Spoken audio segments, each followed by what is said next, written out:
Welcome, gentle listener. I am Baldermort, your faithful servant.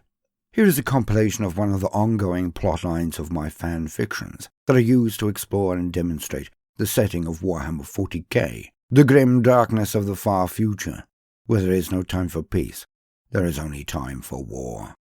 Many an entry is the result of a vote, as I will leave them on a cliffhanger, and then get the gentle listeners to forge the narrative by voting in the comments, so they can control the direction and events of the story. So if you enjoy any of these stories, then do watch the weekly entries on the guides, and prepare to exert your own influence and vote on the storylines. Now, I very much hope you enjoy the following compilation, a lead up to my campaign at Abundance Tertius.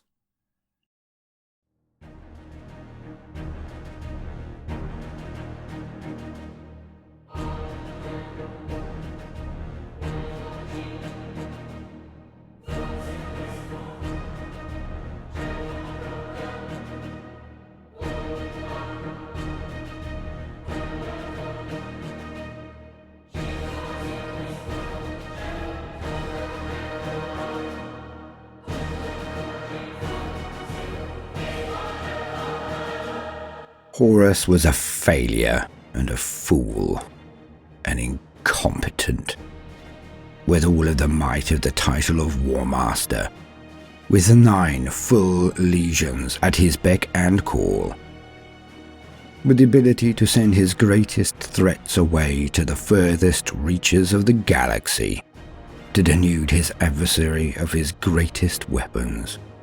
Still, he failed. He was defeated due to his hubris, his ignorance, his myopic concentration on toys, because he did not understand. With all of the forces of the legions, with his enemy outnumbered and outgunned, with the Emperor busy in the webway, still he failed. He played at rebellion, like a slighted son trying to prove himself to his daddy.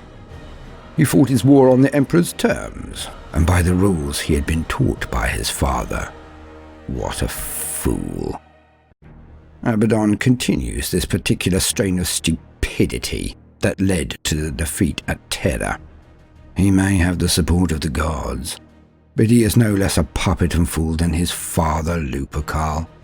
Incompetence seems to run in that particular line of the family. They do not understand. The war against the Emperor, the corpse god, the Imperium.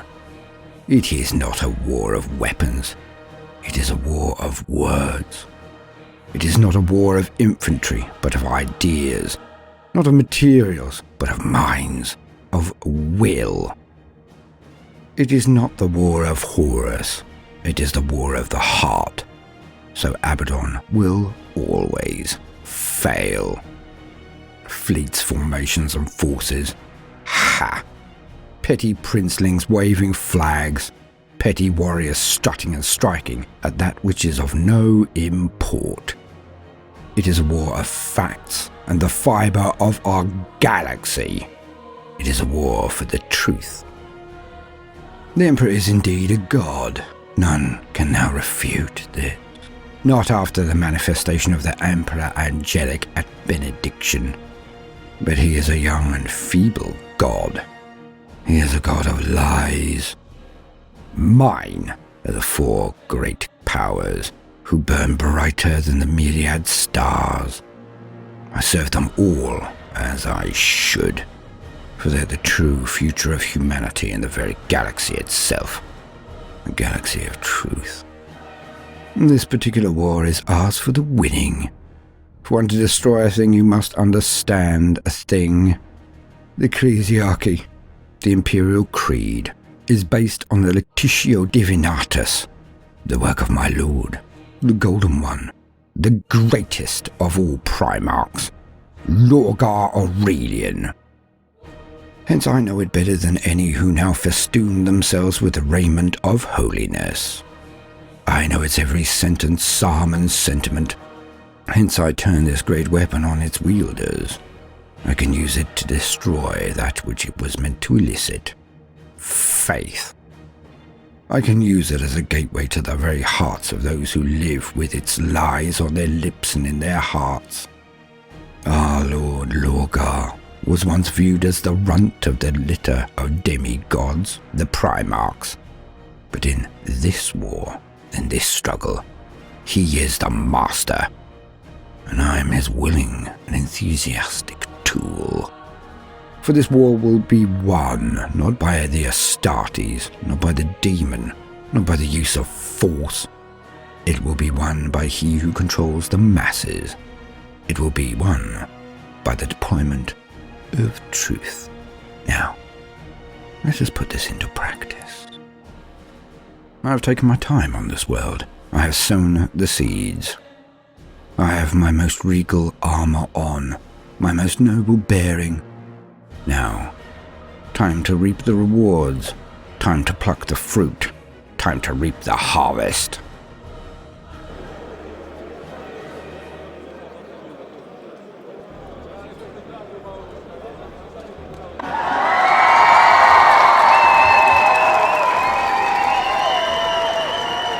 Welcome, welcome, welcome, children of the Emperor, children of the light.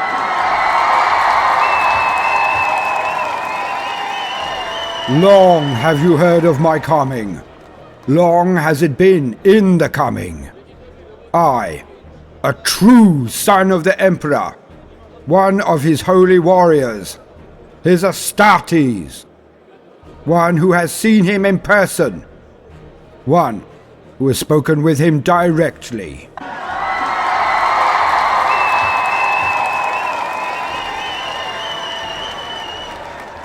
The fools. Am I not one of his angels of death, his space marines? In their childlike minds they believe I have spoken to the Emperor. The propaganda of the Imperium I turn to my cause. But I have seen him, have heard his voice 10 millennia ago. But it is not a lie. So in a way, I speak the truth. I have heard your cause. Across the great void of time and space I have heard. Your lamentations at the rough treatment you have received. Your plight. It grieves me. It grieves the Emperor. And who is it that brings such woe on his fellow humans? Who is it that rules with the rod? Who is it that starves and burns and beats his brothers and sisters? Who is it that tells the children of the Emperor when you must work yourselves to the bone, when you must sacrifice all to his needs alone? Who? But who is this cardinal? Who is this person that oppresses my brothers and sisters so? Is he better than thee? Is he not a man? Is he not as we are? Does he breathe the same air as us? Does he sleep as we do? Does he not eat as we do? Well, of course, he does eat better. Who is this man? For he is just a man, to rule you so harshly. Who is this man who would dictate when you can eat, when you can sleep, when you can procreate? Look now at your pride and joy, your children. How many more would there be amongst this mighty congregation if not for him? How many fathers have forgone the pride of more sons? How many mothers the comfort of more daughters? He tells us when we can procreate. How dare he? And he does this in the Emperor's name? Does this sound like that which the Emperor would wish for his children? Does it? And he does this in the Emperor's name. I say nay. If it were within his power, this tyrant would tell us when we could defecate, when we could shit. Well, while we are on shit, Let us identify where the largest river of shit flows from. It comes from the mouth of the cardinal. It comes from his writ. It comes from his pride, his greed, and his envy of you. It comes from his warped and twisted heretical soul. So, true children of the Emperor, will we stand for this? Will we allow this slave master to rule us? Will we betray our Emperor, our Lord, our God? Do you truly believe the Emperor wishes we live on our knees? Does he wish us to be slaves? So, true brothers, sisters, children of the Emperor, are we going to stomach this tyrant? Or are we going to depose this filth, this twisted pontiff of pain? Will we rise up in the Emperor's name? Will we march from this place? Will we break down the doors of his palace? Will we take the fire of the Emperor to this tyrant? Let us bring holy absolution to the cardinal, in the Emperor's name. Let us be about it. We must kill the unclean tyrant in his very palace of lies. Kill! Kill! Kill! I have awoken the beast. I have enraged it. I have directed it, and I have let it loose.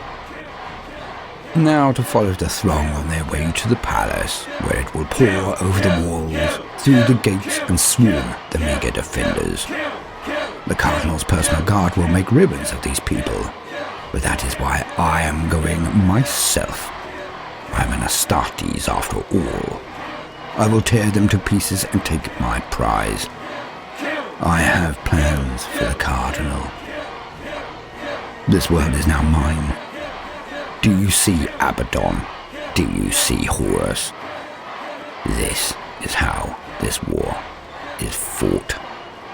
This is how it is won.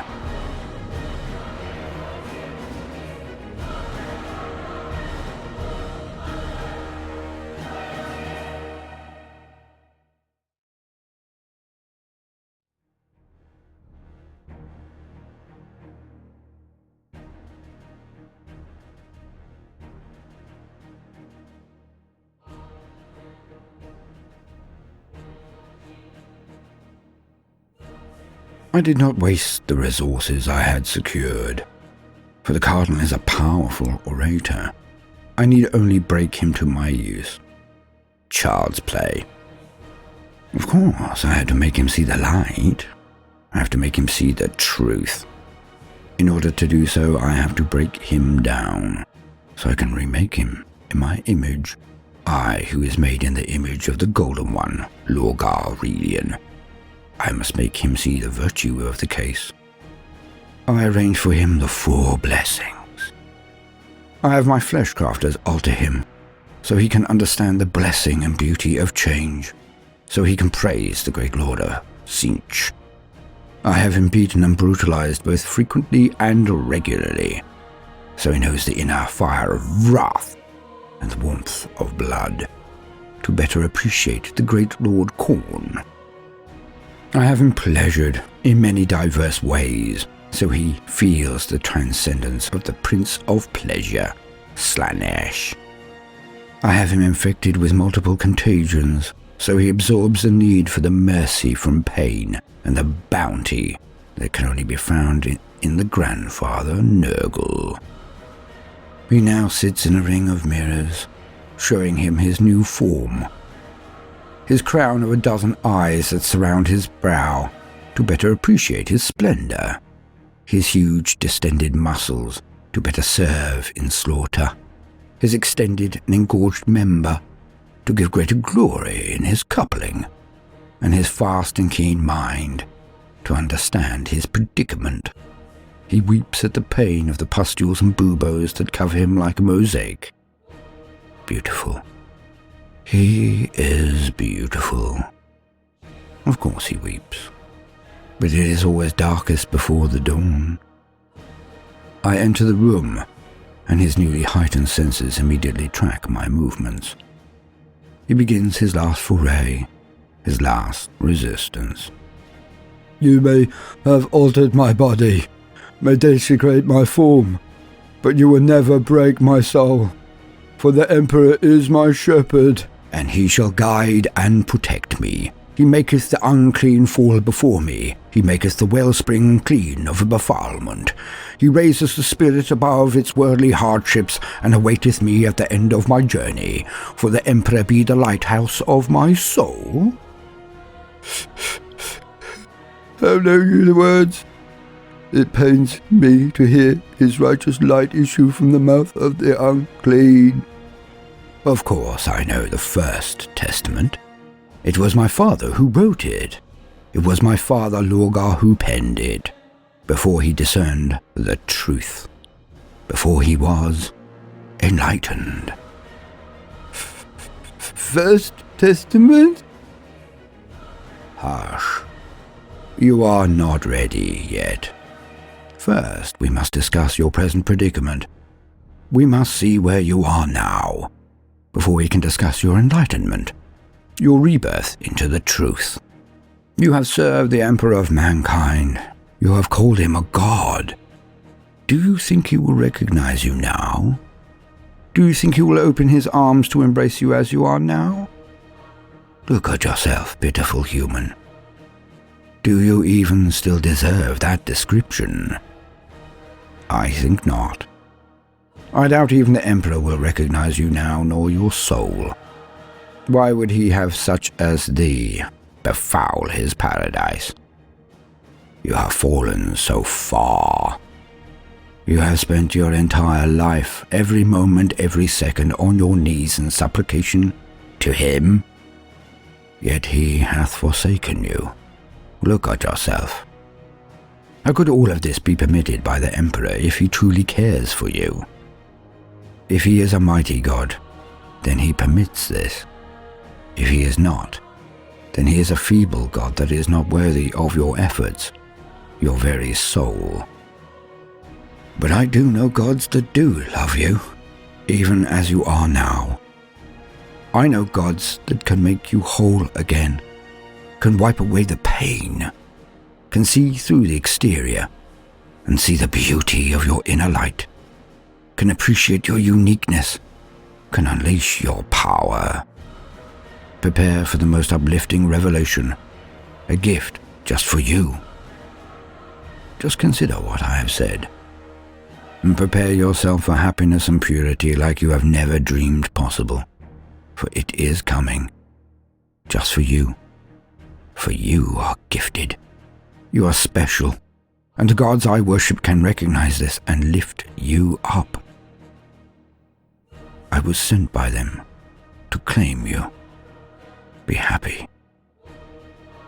I will leave you now to contemplate this. I smile a broad smile, a loving, warm smile at him, the only kindness he has experienced since he was delivered into my hands, and then I leave the room. It is only days away, his conversion. He will resist at first out of sheer learnt behavior, but soon he will succumb. Among his weeping and protestation that is all against his will, he will see the truth. Soon, he will be the one to change others. He will be the one that beats and bruises. He will be the one to pleasure himself and others, and he will be the one to infect others in the most profound of ways. Then, he will be ready. He will be a weapon more useful than any fleet formation or force. For I will restore his previous semblance and send him back to the Synod, fleeing an uncouth and rebellious uprising. The delay passed off so easily as an effect of warp travel. From there, he will use his gifts of oration. From there, he will bring his fellow clerics all into the flock of the true faith, and all to whom they sermon thereafter, civilians, naval officers, generals and rank-and-file guard alike, perhaps even the local order of knights. All will bend the knee to the truth. All will serve the great lords of truth. Slanesh, Tzeentch, Nurgle, and Khorne. This is how we win the struggle. Let Abaddon continue as a blundering, blustering distraction. Let the others play at war. For in the name of the great gods of chaos, it is we, the word bearers, who will win it.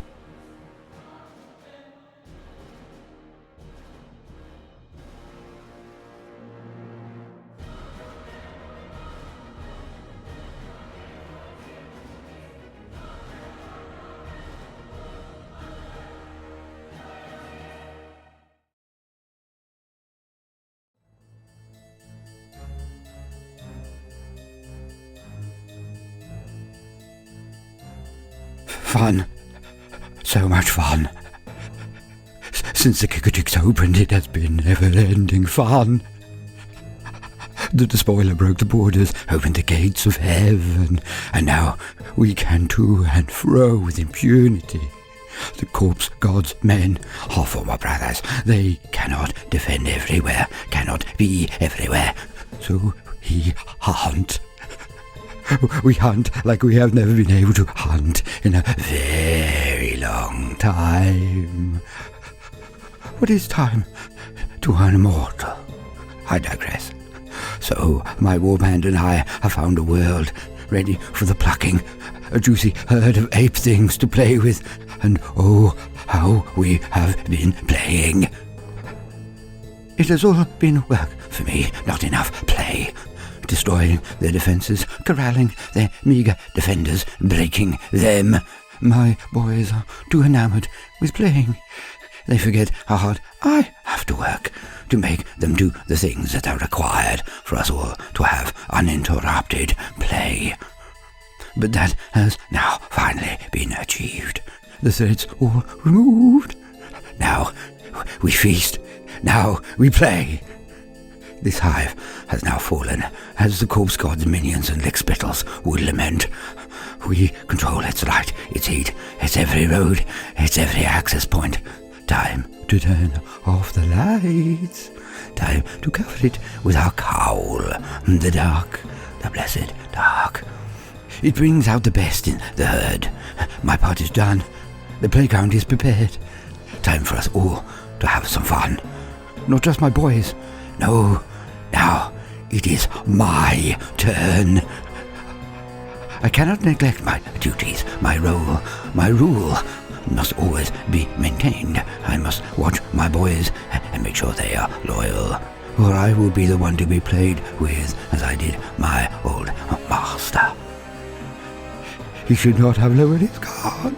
He should not have lowered his guard. Weak, he was weak, so he became my toy. But now I have them all playing. I have them all playing, so I can sneak in a bit of fun myself. Drat, I will only get 48 hours at a push. Is it time enough?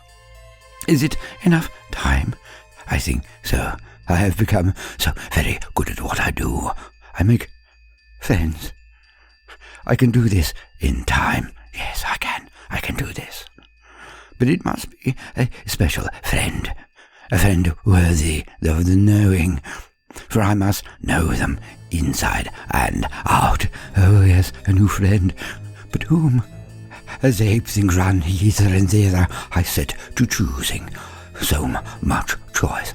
As they run from the explosions, as they flee into our sentry guns and get cut down, I laugh. I laugh. They are so amusing. We set off alerts, evacuation orders. At first they did not run, so we levelled a few hab blocks.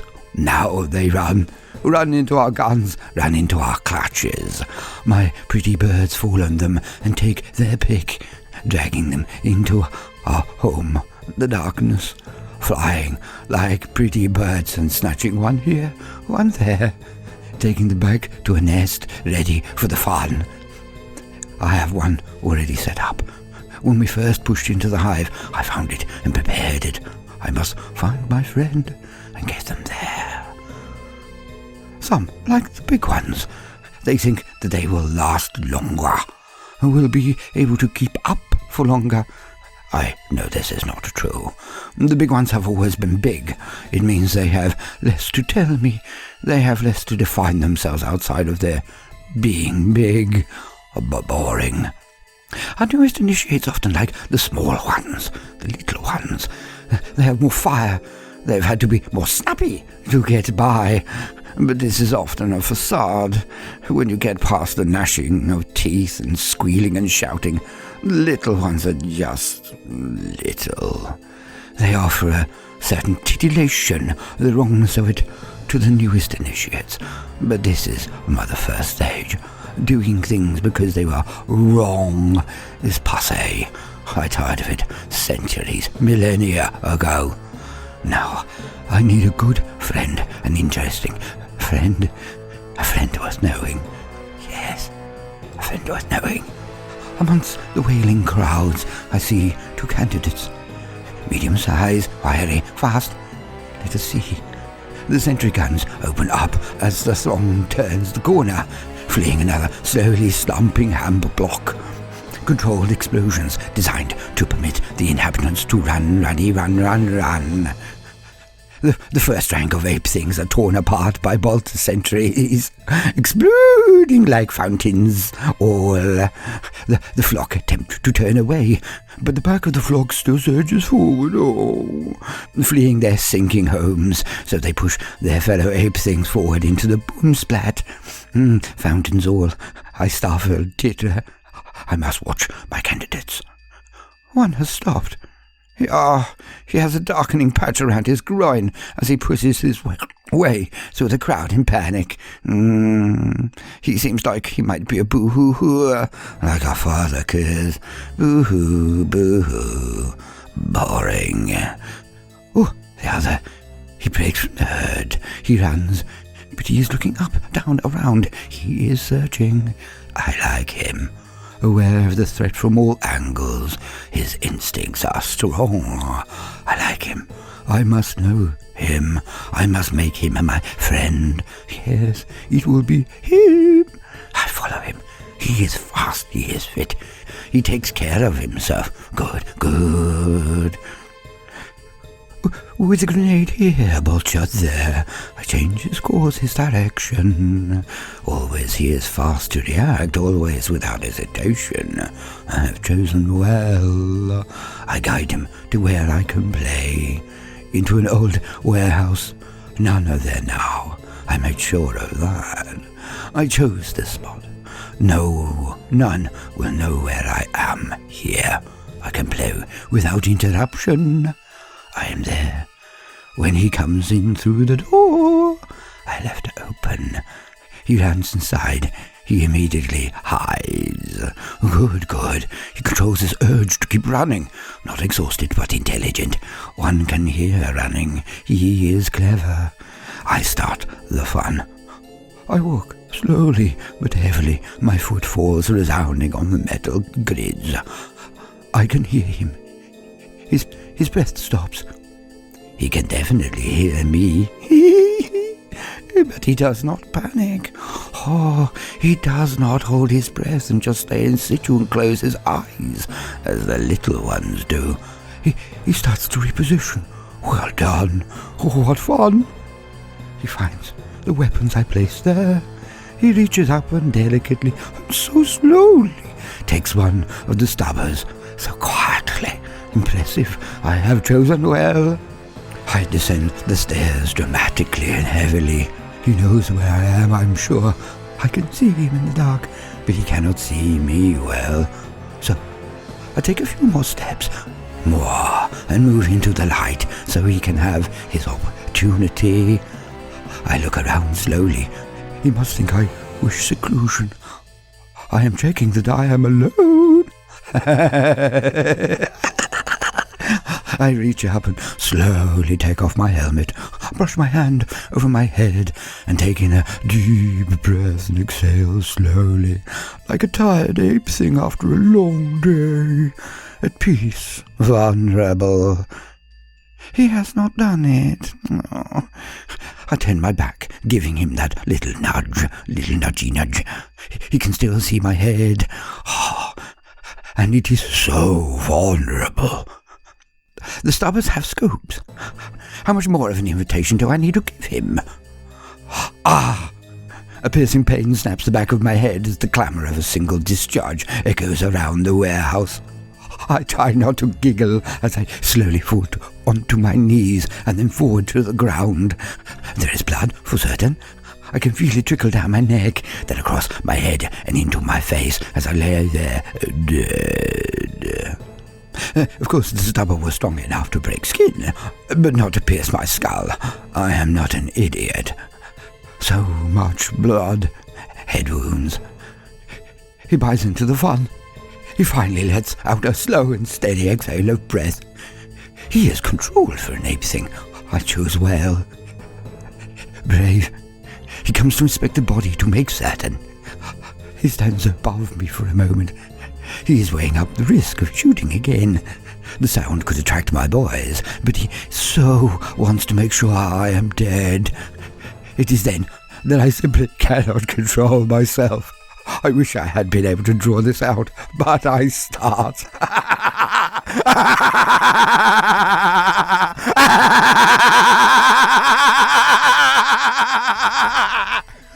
I roll over, tears coming out of my eyes from the mirth. I hope he tries to shoot me again, tries to execute me. So much fun! Oh! I have to roll forward and snatch the gun from his grasp as he puts it in his mouth.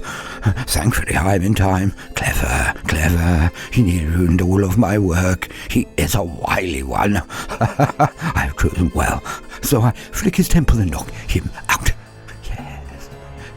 He wakes on the lovely board I have prepared for him. His eyes stay closed at first. He does not wish to look. But unlike so many, he then opens them wide as a challenge. He snaps them open. He knows what he will see. This one is clever. His face does not change its expression of anger or hate. He knows. I speak to him. You are impressive, my friend. 1 in a million. I feel you could have been a commissar. Had your history been different, your birth, your station. I want so much to know you, inside and out. He hocks and spits at me. I am right. He had such potential. He will be an honor to know. And it was. He lasted so long. No boo-hoo, no. Screaming, of course, especially with the nerve augmenters I shared with him. He had to feel everything. It was the least I could do for a friend in the last hours, to be truly alive and experiencing everything to its fullest. You see, I am a good friend. Even when I showed him his spleen, no boo-hoo. Even when we both looked at his genitalia up close. Even when I showed him his still beating heart. I honour him. I do not leave him as a wormy, zipped up and floppy flop on the floor in the dark, no arms or legs. He is better than this. He was a good friend. My boys have finished playing and now level the hub blocks left over. I allow my friend to see the vids that prove he is the last member of his hive to go, an honour he has deserved. I then finish him. He looked like he would betray himself and begin to boo-hoo. I save him from that. He was a worthy ape thing to know.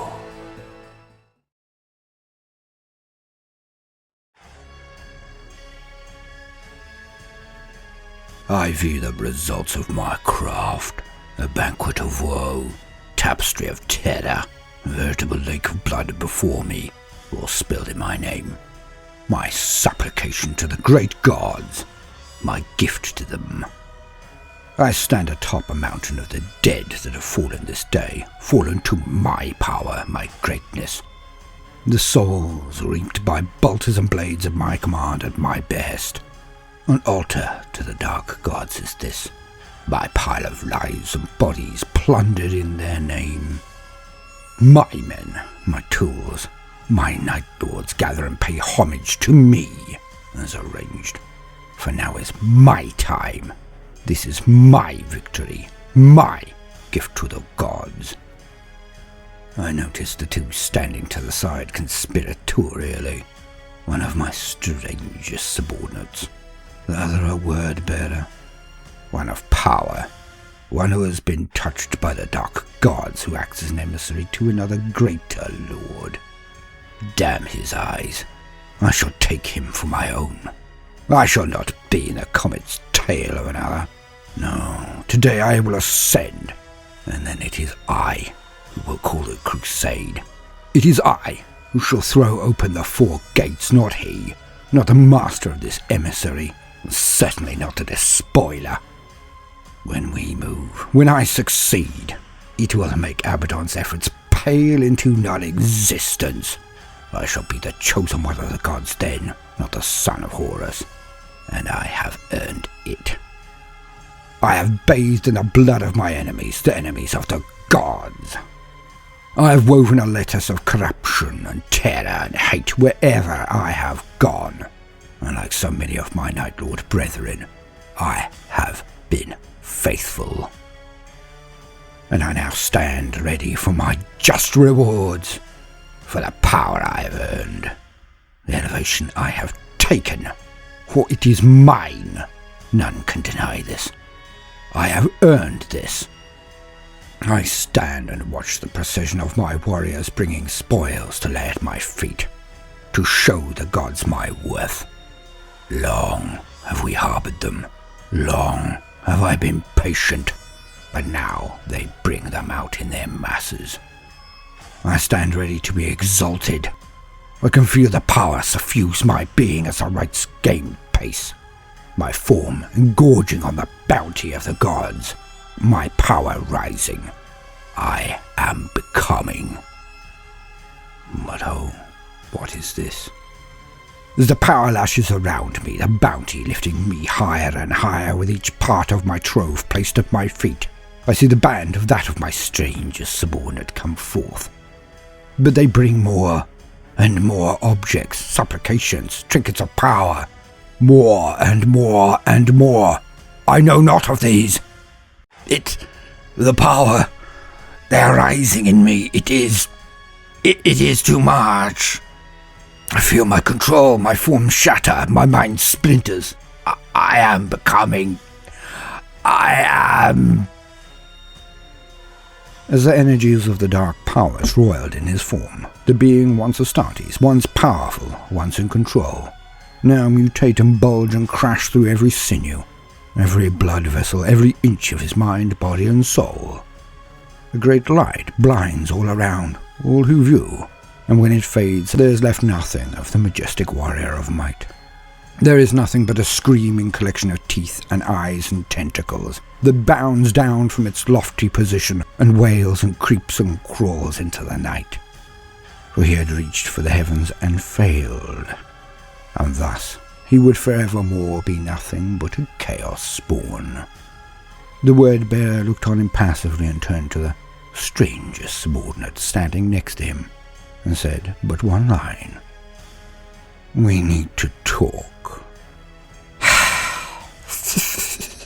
Then make it quick.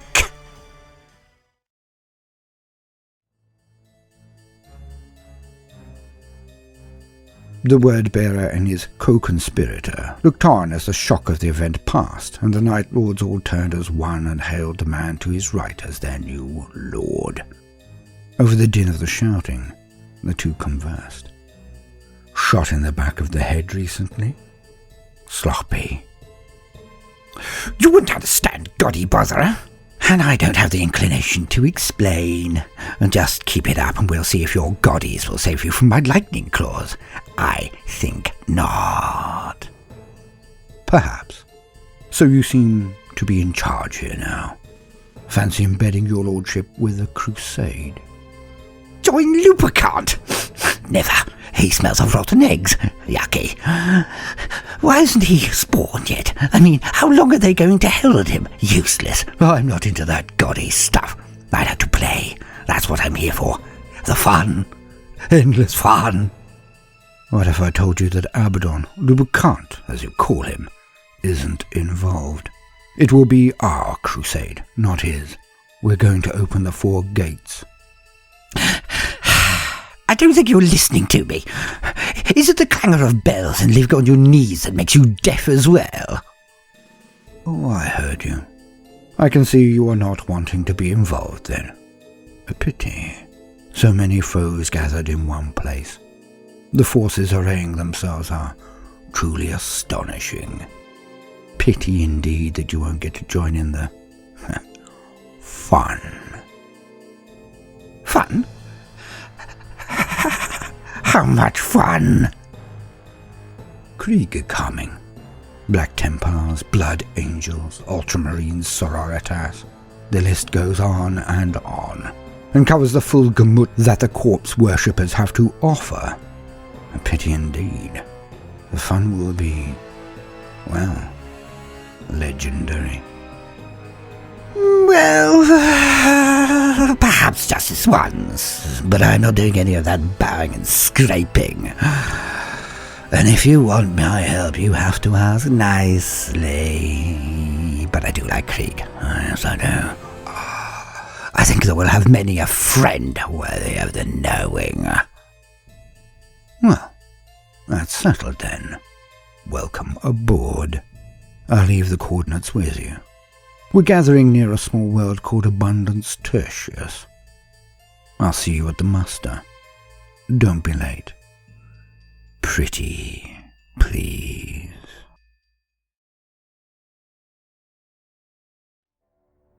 So, Amanthus Enveros is now the lord of our band. A cunning warrior, despite how he may present. He has outfoxed any who have attempted to topple him, dealt with the many who have stood in his way, like Savor Cravor, the one who recently became a lump of gibbering teeth and tentacles. But that happens when one flies too close to the attention of the dark gods. The fool. Thus Enveros now rules our warband. And I, Salan Balakor, I am his right hand, his clawed gauntlet. Perhaps one day I will take his position from him, but today is not that day. More to put it, tonight is not the night. And it serves my purposes to bend the knee for the time being. I stoop in the hopes to conquer. He isn't who I envision serving for long, but needs must when a crusade is in the offing. And offing being the operable word. Many heads will roll, on their side, on ours. And nature abhors a vacuum. So perhaps I will not have to make room at the top. Perhaps serendipity will caress my life strand with her bountiful touch, and by merely following the path she sets me, I will be enthroned. Of course, should she open a doorway, I shall walk through. Watch yourself, Enveros, is all I can say. But he knows much, is powerful at the present, so I serve. He hopes to enshrine his rule with a swift victory, an audacious move, taking us firmly from the path previously set down by his predecessor Cravor, the now accursed, away from the hocus-pocus and bowing and supplication of overt service to the dark gods. It was never popular, but Cravor was a force to be reckoned with, so many abided his decision, knowing that the head count, the hunting, would be superlative. But Enveros is different. He walks the path of the Night Lord, the path of our father, Kurz. He will make the stars themselves weep with the butchery and terror he will unleash. But he has his head firmly in the game, not on eternity. Thus it is that we are asked to take to the airs, to hide amidst the clouds and await his calling, ready to come down like lightning. My men will not follow him, or would not if it were not for me. They follow me, for I am the Lord of Bloody Wing and Glistening Beak. I am the Lord of Red Talon and Action Sleek. I am Saran Barakor, Lord of Raptors. We power through the skies like a murder of crows, silent despite the burning embers blurted out by our jump packs. Once war gear to be taken on and off, now after all of these years, millennia of being donned, they are now part of us. I am one with my wings of fire and fear, and I fly through the skies like it were my natural habitat. Our eyes, all of us, are honed to the razor's edge. No falcon or hawk could spot that which I cannot. Our darkened pupils widen, and we see all, hear all, witness all. The to and fro of the battle, the maneuvers and plays. Like a game of chess, the insects below us move from place to place, jockeying for position they counter and feint. But all is progressing as Envoros has outlined, as he has predicted. He plays them like a fiddle, and has the bull of the Imperial Guard charge at whatever he throws up, merely for us to dissolve back into the night again. Confusion, panic, frustration. He definitely has his talents. The moonlight is eaten by our armor. Bouncing off the clouds and up at us, we should be lit like a carnival. But instead, our dark armor devours the light. So we appear as dark specks, like distant darkling stars, black holes as many would call them. None below note our presence. 70 of us float thus, enough to take a world alone given the time. But here, we shall be given the best of all treats. A pageant of pain unfolds beneath us, but like voyeurs, we look on in anticipation. As connoisseurs, we wait for the tastiest treats, the sweetest meats. And we know exactly when the lobster's shell will be cracked, and the luscious flesh will be open to our maws. A day ago at this time I witnessed it. Envoros, sitting on his makeshift throne, lording it over all. I was summoned with all of my men, my many various forces. Men perhaps is not the operative word anymore. It has not been for quite some time. So much so that many of my company have fallen or evolved, depending on your perspective. Of us, 20 have changed, have become more and less. They have walked the paths of the Raptor cult and have transformed into beings of the warp, its very talons. The hatred of the night clothed in form and given rapacious appetites to dwarf even those of us raptors. Now more like bloodhounds that track their quarries into the ends of the earth and beyond, they were mustered in my tail behind my many raptors as we strutted into his audience chamber, barging the lesser worms of his court out of the way. The landlocked, the flightless, and they are less than nothing. Audience indeed. I look forward to the day I can adorn his head atop a very long stake, but I digress. Strangely, he so very much looked the part, a master of night lords, a prince of fear. He only spoils the illusion when he opens his mouth. But despite how he may speak, what he says is coherent, cogent, and clear. He gave us our parameters, our priorities in the coming battle. Well, to me and my raptors through me, and then strode to the back of my packs and addressed the Warp Talons. They looked on without outward sign of listening, stooped and scratching the ground as they did, like animals, like beasts, but so much more. Thus it was that he took a glove from his armor and dropped it in front of them. He actually giggled as they surrounded it and sniffed at it, again, like hounds or hunting beasts. They took in the essence of the owner of the garment, and said owner's fate was sealed. A well-crafted and hand-stitched gauntlet of the finest materials. A leader of some sort for certain. As the Warp Talons jostled to gain the scent, some few looked to me. I nodded my approval of the task, and just like that, it was begun. They tore rents into the fabric of reality and stepped through. When the last had vanished into the warp, Envoros turned, and without so much as a nod, he processed back to his throne.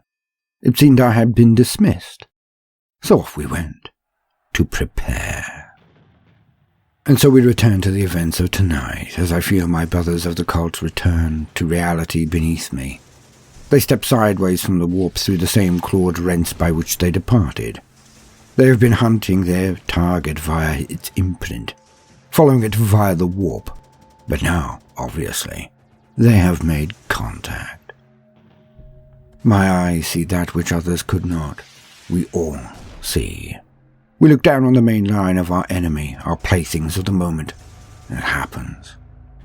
Rents in open air explode in gouts of flame and screams of horror as they appear in the center of the most heavily guarded area of the line, but only a few hundred yards behind the front. This general or officer is gutsy. Or was. He is now dead, I assure you. As we see the 40 Warp Talons run amok amidst their headquarters. There will be no survivors. As the head of the army is torn off, its brain ripped open and dined upon, pandemonium ensues, and my time is ripe. We all wail like banshees as we drop out of the skies, as we dive to our destiny. Our altered armor amplifying the screeches and sending them through the enemy's vox channels. All can hear our cry of challenge. All feel the fear of the night strike their souls and evaporate their courage. With their leaders dead, their communications cluttered, and death falling from above, all of the little ants give up any pretense of valor and flee hither and thither. We take our pick. We choose our targets. We descend on them like a storm, and rend and tear and decapitate, sever, maul, and maim. Chainswords for close work, grenades and bolter shots while we descend. We dive down and kill, then up again, then down again. The feeding frenzy is intense, as the environment is so target-rich. I spot a commissar attempting to regain order, so I keep his head as a totem to terrify his underlings, as I drop down and best him with ease. The brightest humanity can give is simply not good enough. His strikes and blocks are telegraphed so much I feel like I'm fighting a man enveloped in a pool of water, like he were at the bottom of the sea. He is so human, so slow.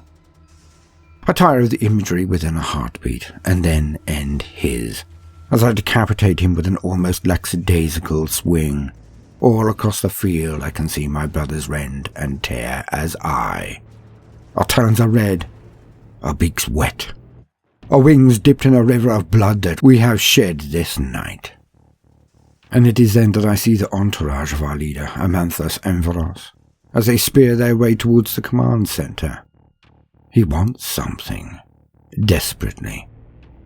I consider beating him there and taking all before him, but it is not yet time. The Crusade is coming. Let his be the head on the block, the one who reports to the one who called it. I shall bide my time. For I am one with the moonlit night. I am its hatred of the worshippers of the light. I am Saran Balakor. And one day all will quail at the mere mention of my name.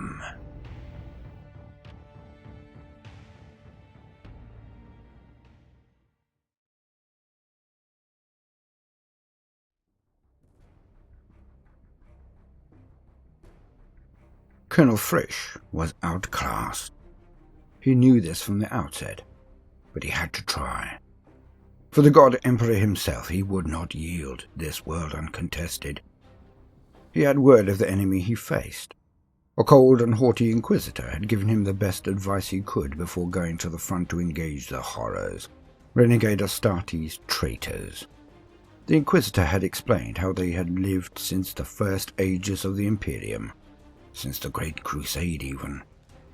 Yet now were creatures lower than vermin, for they had turned their backs on the master of mankind, the Emperor himself, blessed be his name. Frisch had wondered why the Inquisitor had suddenly become so forthcoming with it all. Then the bitter realization hit him. They were all going to die. This is the only reason the witch hunter had revealed so much. He did not think any of them would live. The Inquisitor explained how these Marines, these fallen Astartes, were experts in siege warfare. So Freysh decided to throw out a wild card. He knew he could not sit in bunkers and behind crenellations that would only actually put his adversary at the advantage. He knew this. So he marched out to meet them on the fields of Carspathian in full battle order. What then ensued was a brief game of cat and mouse, as the enemy, these Iron Warriors, dipped in and out of view on the horizon, always where he least expected them to be. Time and again he redeployed his army and marched headlong towards the traitors, but each time they melted away. Battle never seemed like it was coming. Perhaps these traitors were in fear of his army. Perhaps they had decided against a battle. Perhaps the Inquisitor, as unlikely as it seemed, had over-egged the cake. But then it began. When it started, the Colonel realized his error instantly, but it was too late. He had marched straight into a trap. A horrifying trap. As his regiments of men stood and marched forward, columns of armor behind them prepared to counterattack at any time, he realized that they now stood completely in the open, nothing as far as the eye could see. They were sitting ducks. He had so concentrated on the enemy below, he had forgotten the enemy above. Orbital barrages started to slam into his army and tore it to pieces. Huge swathes of his men, his armor, his artillery, simply melted under huge blasts from the Iron Warrior fleet above. As he tried to wheel his men about and flee, the trap was sprung properly. The orbital bombardment ceased and was instantly replaced by land-based heavy ordnance. Then they began to appear, out of foxholes covered by sod, amongst them, right in the middle of his guard, but never were the pinpoint accurate barrages struck. His men scattered as the Iron Warriors just appeared amongst them, slaughtering them all with heavy firepower, vicious charges, and utter carnage when they struck. His armor attempted to move forward, only to begin to fall into traps. Sturdy enough to support troops, but not armor. As such, they fell in, causing pandemonium behind, while the armor attempted to not only extricate itself from the traps, but from the cluster that they had become. Fast attack craft swept overhead and carpet-bombed their columns. Death from all sides was unleashed at the guardsmen, as the circle of their forces shrunk again and again. Nothing could stop the Iron Warriors. Nothing.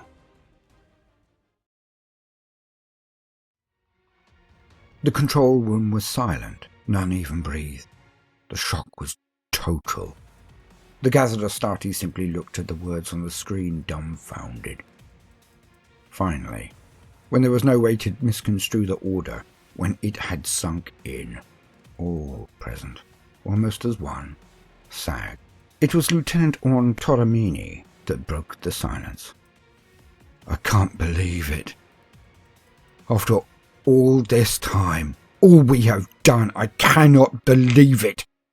That's enough. Is it? Is it really, though? We've fought so hard, we've done everything asked of us, things others would not dirty themselves doing. All this time we have held on, waiting. Waiting for the day we are no longer the fatherless sons, waiting for that time when someone sees us, speaks for us, upholds our honour for a change. All these years we've waited quietly, patiently, for someone to stick up for us, to lead us. But this is what we get. You have not failed, but you have not realized your potential. These are his words of welcome to his very sons. His first words. Our Primarch. Our own blood. He orders decimation on us. Have we not bled enough? Oh, the irony that we waited with bated breath for this. The ancient practice of decimation. We have to take every 10th man of us and have the other 9 club them into mulch to kill them. This is a joke. Decimation was always reserved for the cowardly, the craven, the mutineer. How do we deserve this? What cruel trick is this? The commander stood quickly and snapped, "A word in private, Lieutenant Tolomini." The commander strode to his office at the back of the wider command and control, his subordinate following sluggishly, with little animation as his wide eyes stared at the ground as he trudged. The doors closed behind the two, and the officer then turned on his heel and delivered a thunderous backhand blow across the face of his junior. To his credit, the lieutenant did not lose his footing entirely, but was driven to stumble backwards, only being stopped by the bulkhead. His head rang as his superior stalked the 5 paces between them, and pushed his face against that of his victim. Not quite nose to nose, but there was no escaping his cold, dispassionate glare. His rage was written all over his sneering face as he practically whispered his retort. "I've always liked you, Orn. Don't get me wrong. Always. We've fought side by side. We've bled together. So know that I genuinely like you.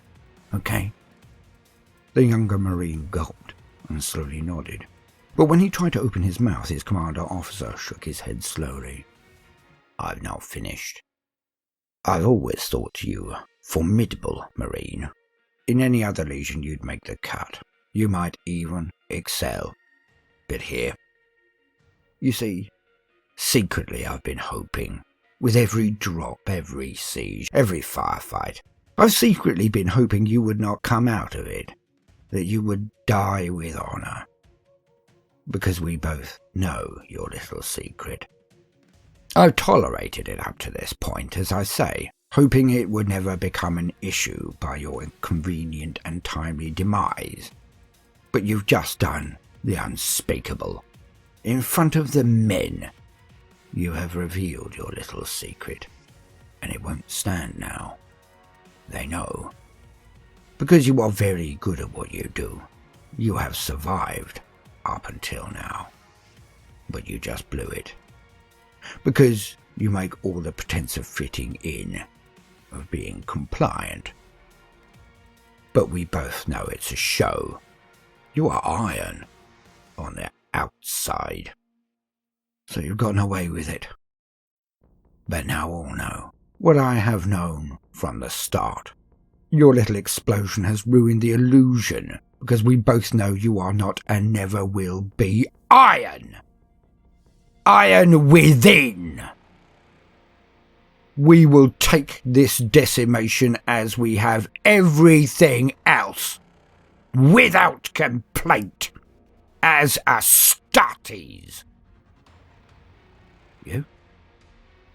You cannot, because you are not iron within. So I'm going to do for you the only courtesy I can, brother. I'm going to make damn certain that yours is the hand that picks out a black ball. Yours is the name on a list. That when it is time, it will be by my hand that a cudgel strikes your head. It will be by my hand that the next blows will crack and then shatter your skull.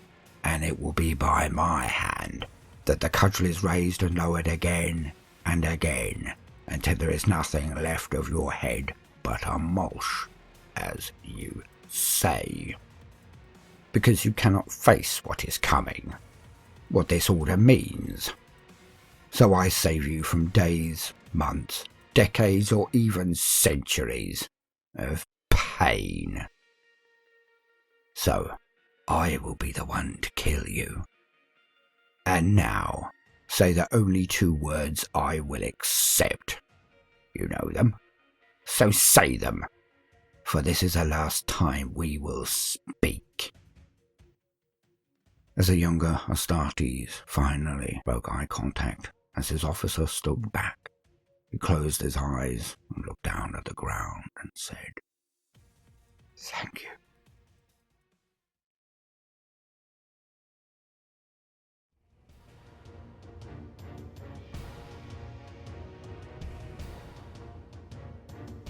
We thought ourselves invulnerable.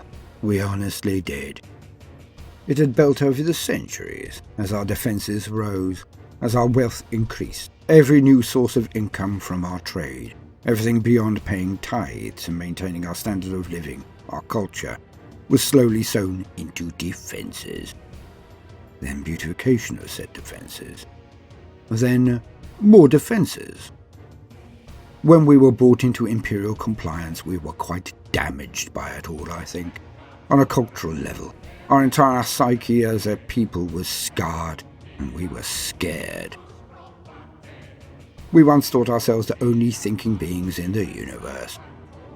Then we found out our own human family had just been cut off from us. We were part of a greater whole, but the whole knew things we did not, had faced things we had not, fought things we never dreamed existed, not in our darkest nightmares. So we paid our tithes with alacrity and grace. Unlike some, we valued the worth of the Imperium when we saw what they had faced. The horrors that crept and crawled out there in the darkness of space, forever hungering for our land, our world, our toil, or our very flesh. Terrifying. All of it. So we paid, and then we built. We built what we considered the greatest defences possible. We sent envoys to the most powerful war worlds. We sent them to the garrison worlds. We did our research. We went to Cadia. Now that was an eye-opener, make no mistake. But we could not do as they had done. We would not destroy our world to defend it, so we did not cover it with iron or plasteel. No. We just built up our stores of food and supplies and prepared our defences. We would only ever need to hold out against any assailant until the Marines arrived after all. Until they came to save us. But we did our bit. We trained up our men and women and equipped them for the guard. We kept our defence forces in top order in hopes that we could stand alone and never actually need to make that call. But nobody and nothing could have prepared us for this. Unidentified vessels entered the system, and we immediately erected our void shields over our main cities. We evacuated our populace to our designated areas inside their walls. We sent out call after call. We only had to hold out. We honestly thought we would stand. Moats, walls, minefields, hardpoints, bunkers, wire, firepower, which we thought more than adequate. Void shielding stacked to the heavens, even to resist orbital bombardment, we were told, and we had tested. Perhaps if anyone else had arrived. Perhaps if it were orcs or tyranids or even the metal monsters. But no. It was Marines. Traitor Marines. But not any Marines. Iron warriors. They landed outside of our range. No charge. No rushing our walls. They just took their time. They set up and just watched us for 48 hours. I thought they were just seeing our defences, scouting them and realising the cost of an assault. I honestly thought they would just leave again. Our wealth is in food and manpower. Nothing easily stolen. Nothing to interest them. I thought they would leave. We all did. On the twilight of the third day, they hit. So hard. So damned hard. They seemed to know where all of our defences were, when and how. They shot with pinpoint accuracy at the tiniest fractures in our shields, where they did not match perfectly. They blew away so much of our heavy firepower in the course of a few hours, with this unbelievable display of contempt. They brought down 3 rings of defences in a night. 1 night. They shelled us relentlessly too, mostly hitting the void shields, but some hit strategic locales. How, we were never sure. They just seemed to know everything about our defences. Everything. Just by looking at us. Just by viewing us. For 2 days. How? What handcrafted such beings of siegecraft we will never know. But they tore everything down. Everything. Decades in the making, an hour or 2 in the dismantling. It would impress if it weren't so terrifying. All this time we were watching their guns, their men, their rockets and explosions. Despite what it was achieving, it was only a distraction. All of it. By midday, a cave-in appeared in the centre of our citadel, and it began in earnest. things, huge and voracious, came out, fighting machines. A tech adept called them Daemon Engines. All the size and power, the protection that was of a land raider. But their anger, their hatred, their hunger.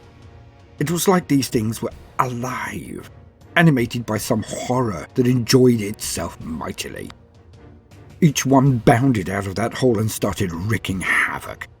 Men picked up and dashed on the floor of nearby walls, or even bitten, eaten by these huge abominations. Nothing we are doing can stop them. They are killing everything. I can see why they took out the larger weapons now. We have nothing that can stop them. Without our defensive positions, without those huge guns we touted so much, thought so invulnerable, we cannot stop them. And they're heading for the power sections, for the processing plants. The moment they're in there, well, it's over. The moment they get through those doors, and they will crash straight through them, they will destroy the power plants and our shielding will go down. And when that happens, these demon beasts, these horrors, will then be matched by all of those outside. We sent so many messages now. I don't even want to hope. Where are they? Where are the Emperor's Angels of Death? Where?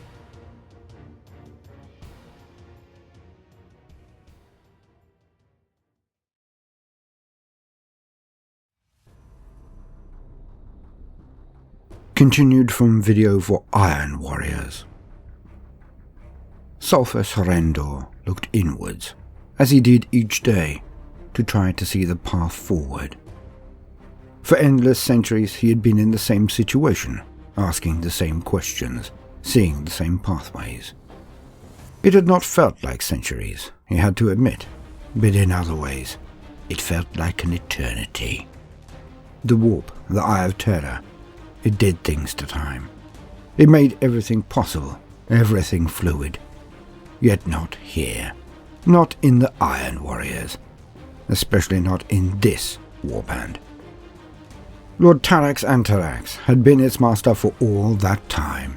Through all the internecine conflicts between the legions, when they withdrew from the Siege of Terror, and then throughout the entire scouring and the banishment into the Eye of Terror. Antarax was at the Iron Cage, was at the fall of Cadia. He bookended the heresy and the present day perfectly. All had been loyal. They knew that Antarax was as cold as the ice blades of the Volk of Fenrica. Unrelenting, remorseless, and iron. Iron within, iron without. Which is why Sulphus knew he had to go. He was iron, but he was old. Stayed, still prone to use decimations as a regular punishment, still aping their Primarch, Perturabo, still regaling all with the time his own nephew, Orn Toromini, had been chosen in the lots, and how he had arranged it, then how he had performed the deed, how he bashed his nephew's head in, for Astartes, a battle brother, and a blood relative. He orchestrated it, and then was the first and last to smash the head to pop with a base cudgel. He was uncompromising. But in Sulphus's mind, he had become brittle, inflexible. Hence, despite his iron, he had become weak. Sulphus was almost ready to move. He had the loyalty of 3 full squads who would do all that he directed. But there would be no resistance in this coup. Few admired Tarax Antarax, and fewer still liked him. His plan had been forming since the opening of the tear across reality. Whilst part of the Despoiler's Black Crusade, it would not have been possible. But now that forces of chaos had spread across half of the Imperium, his time was nigh. Sulphus would change the shift pattern before the deed. He had enough to cover all of the key areas and approaches to the Lord's quarters. He would simply walk in there with some of his men and end Antarax's rule. It would be so easy. He was now kicking himself for all of the years he served this uninspiring Lord of Chaos. At first, he was bemused at the archaic orders that had been issued of late. inspections. Anthrax had actually ordered inspections. He had viewed 4 companies thus far. Sulphurs had no need to look for any other reason than senility. Parades would be next, he presumed. Tax had lost it. Thus it was that his company were all assembled in their hangar bay, lined up and arranged perfectly before their armour, their tanks and transports, with the backdrop of their company's dropships. Their numbers were up to muster due to recent conversions and recruitment. Sulphurs had the loyalty of a third, but knew none of the others would interfere. He toyed with the idea of pulling the coup forward, doing it now. But all thoughts of this evaporated when the Lord walked into the hangar. As the blast doors slowly squealed into action, the 2 huge elements being pulled apart tortuously slowly, Tax Anthrax entered. But he was flanked by his elite Terminator guard, his master of execution, Ossos the Unmaker, trailing the back of the group. Strange, but not alarming. Tax was going for full pomp, it seemed, reliving his youth, perhaps. So old. The warsmith strode to the centre of the room, his men flanking him close, but not too much so. Helm professionally held under his left arm, Sulphur snapped a perfect salute, then marched to stand before him. But 3 paces from Tax Anthrax, he knelt ceremonially, then looked up. Anthrax formally nodded his head, to signify that the ceremony was complete, and that Sulphur should rise and stand at his side. The warsmith looked at the traitor Astartes before him, all of them, looking as though he was genuinely inspecting their stance, kit, preparedness for war. But when he turned his head, Sulphur noted a change in his demeanour. He looked almost excited. There was a twinkle in his eye that Sulphur had never seen before. "Well done, Rendor. Your men look as ready, as prepared as you are." "What?" "I feel we should have a little chat, Rendor. Because I genuinely like you. You know that. I genuinely do, Sulphus. Now, you probably think that popularity and loyalty are what make an army follow their lord, no? Despite all of this time, you've learnt nothing. So I'll let you in on the secret. It is fear. You may have found a few you could rub shoulders with, who may even have offered you fealty, promised support. But ask yourself one thing. How much do they fear you? Cat got your tongue. Sulphur stood stock still, his eyes opening wider and wider as his lord went on, but he did not move a single muscle. Well, I can tell you that they fear you a lot less than you fear me right now, and I can tell you that they fear me a great deal more.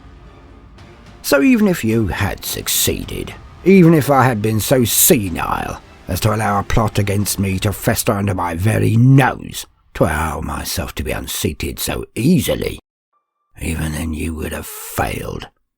Oh, you may have assassinated me, but I guarantee that as you preened and processed up the stairs to the throne I built, on the bones of the foes I have quenched, then you would not have made it halfway before a chainsword would have been thrust through your back.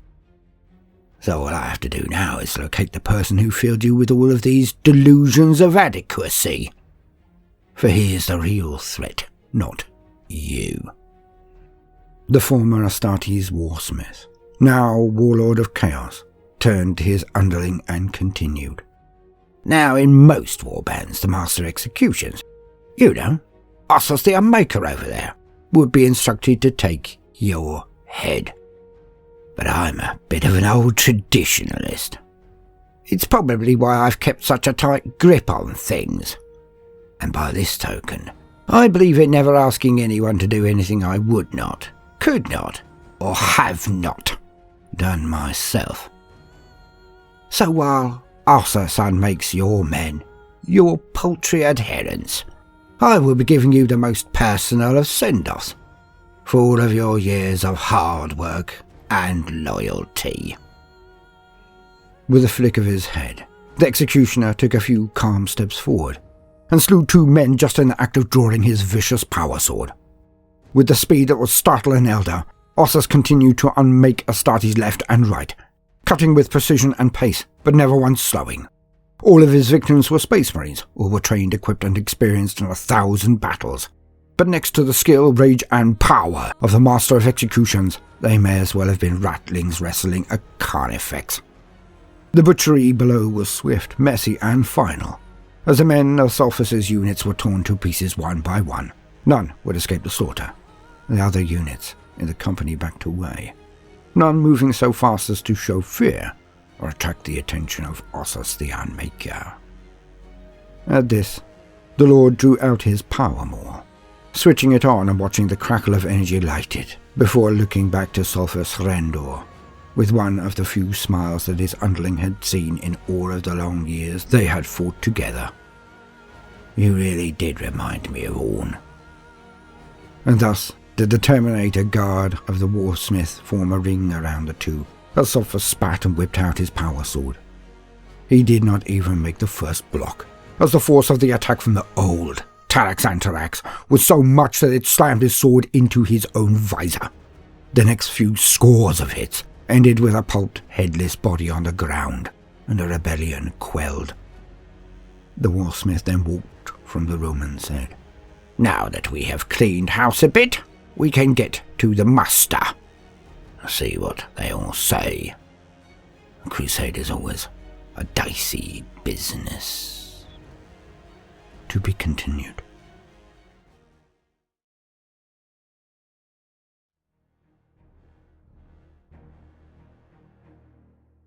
Horus was weak. Knowledge is power, and faith is the very coin with which ultimate domination is bought. The currency of our cause is belief, fervor, zeal. I serve the truth, the 4 great ones, the 4 as one, undivided. But I need to know where to apply it, and how much.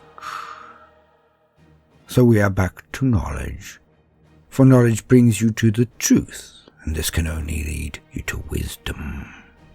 I am on a short stop to witness that which I will face in abundance so soon, when the crusade is called, when my master finally arises in might. For the time draws near, but this errand cannot be forestalled. I must see. I must witness them in all of their fury, these Primaris, these new things. But for the spectacle of it, I have gained a ringside seat to witness a foe worthy of the stage, if all reports are correct. And here we are. The little petty warlord next to me, hidden in my shadow, in oh so many ways, so many levels. If I asked him to jump off, he would say when. He has been one of mine for some time. A convert through the ministrations of the cardinal, of course. But he was brought before me. Now he will willingly give up his world, his civilization that has stood since the dawn of the Imperium, his family, his very life. Not that he knows it, of course. Not yet.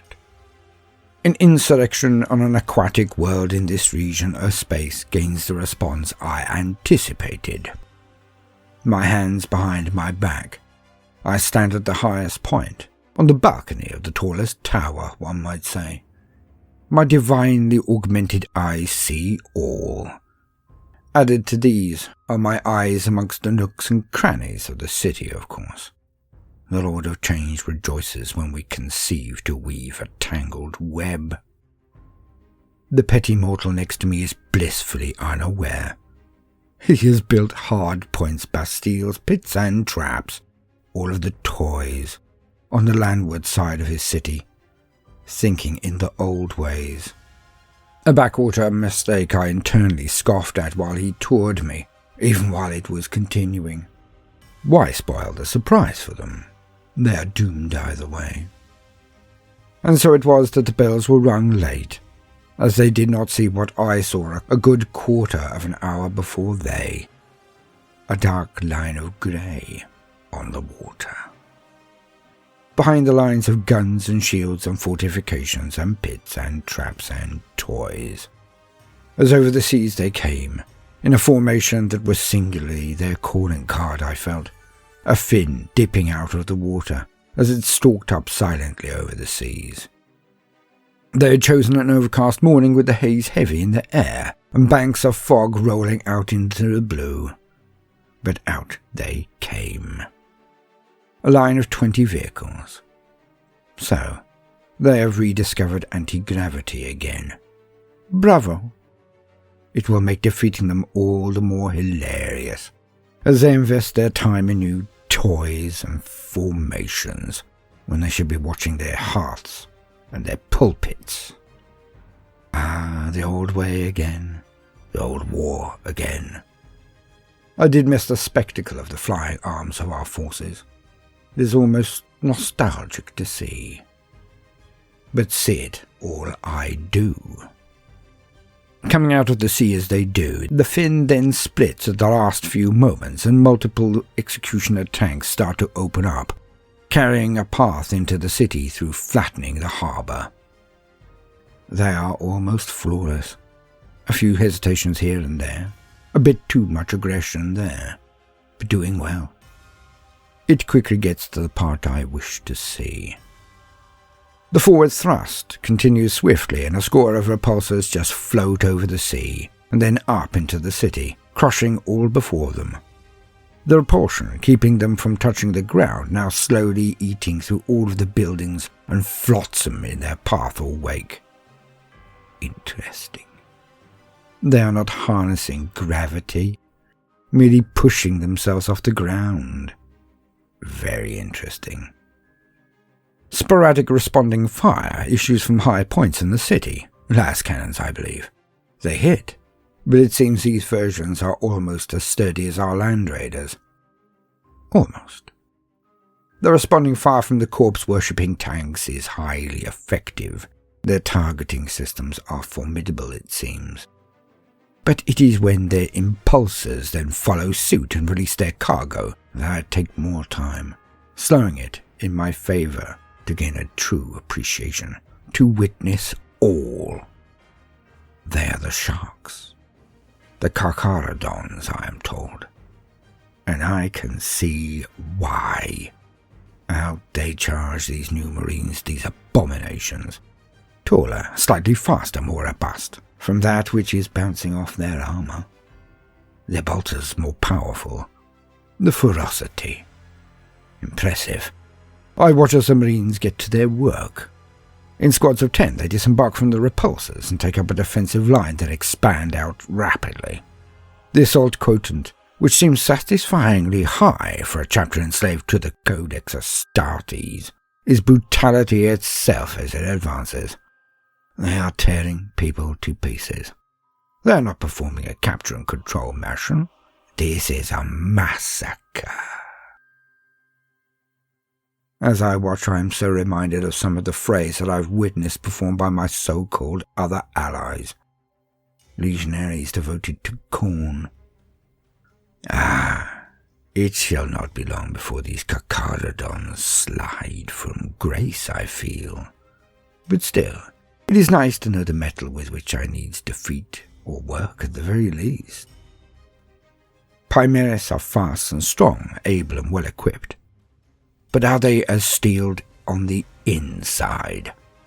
Are they as immune to our blandishments, our siren song, as they are touted? I look forward to finding out very soon. The pathetic thing next to me starts to make some form of guttural moan from the very pits of his stomach.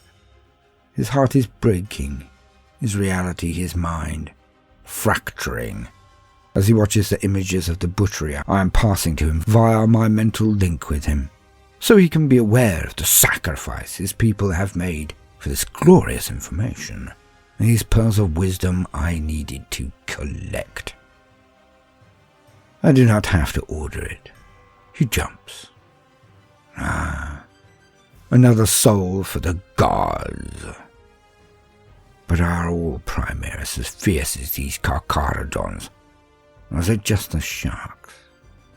Either way, I look forward to bringing them along the red path. Time to rejoin my master after one more errand. Just one. A trifle, but a personal matter. A pet project that will have to hold for too long if I do not gain control before the Crusade begins. I did enjoy seeing tanks float again, even if it was in that ugly way. But it was like the old days. Now, to introduce myself to Oculus, my new pet project.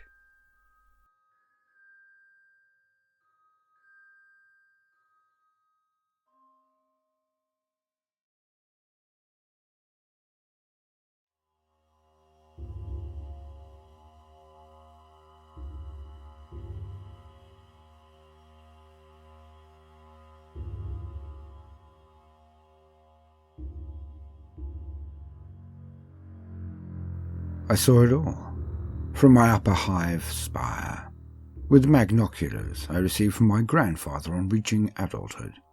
I saw it all. I never thought I would use them. After all, what was there to see? When you look down on a hive all day, there really is no need to see beyond a certain level. Nothing worth the attention lower down. Practically nothing on the horizon as usual. But I located these magnoculars swiftly enough when I finally needed them. My sealed suite atop the heavens afforded me a ringside seat. I saw it all. How the ship landed outside the range of our fire, our guns. How its hatches opened, and a cloud of insects burst from its confines. I sat transfixed at the movement outside of the vessel. The larger vessel seemed to be a distraction, as the air was soon crisscrossed by fast attack craft. Their accuracy was unerring. They flew over the hive firing missiles and melters and stripping away our hardpoints in quick succession. Soon they were burning and melting towers all over the outer walls of the hive. Alas, now I know that these acrobatics and pyrotechnics were the distraction themselves. It must have made the military believe that a conventional assault was in the offing. We ignored the insects, those things that had come from their ship. We did not see the real threat. After they had finished their dissection of our defences, they seemed to just wait. There was activity outside the vessel, but very slow, very calm. They were disembarking their armour and personnel carriers for the rest of the day, methodically, waiting. And by nightfall I knew why. The streets began to teem with people crying out for help, crying out in pain. All the while these little nasty insects had their feast on them. Pus ran from scars only hours old. Tears rent by their own hands as the agony of the infections made them go insane. Some lurched and fell, vomiting, and the streets ran with all forms of discharge as the night progressed. Some would collapse and then lay still before bursting only minutes later, more of these flies entering the chain. Inside my sealed apartment I watched on in horror. As the moon rose in the air, it was as though the entire hive were wailing in pain, a maddening cacophony that I drowned out by use of a sound system. Music played loudly to remove the dirge. But on I watched. The walls fell in a few places after huge shudders across the city. How, I do not know, but the enemy had somehow set charges. The onward advance of the twisted space marines was almost languid. There was very little fire coming at them, as most of the hive defense forces were in the same state as all others, dying of a plague so virulent and rapid none could believe it to be anything other than an act of some dark and terrible god. Yet those still able to stand on Fire Lasgan were gathered at the breaches. It made no difference. The Marines were disgusting to view, so I did not use my magnoculars to their apex performance specifications. A tad out of focus I may have been. I could still see the effects of the fire coming in. Parts will be blown off. Lasgun fire occasionally finding a supposed weak spot in the Astartes armour, going straight through some bulge or sack outside its aegis. Yet nothing stopped these shambling horrors. Onwards they came, their guns spitting death at all who stood against them. The streets became a bloodbath. These Marines just rode over all who were there, crushing them under their tracks or just carving sways through them, all the while getting closer to not the hive interior or command, but working their way to the air filtration centres. For the rest of the night and the next day I watched as the air changed hue. As I watched the moving in the balcony spires, streets and market squares all fall silent. The wailing ended bit by bit as the air changed more.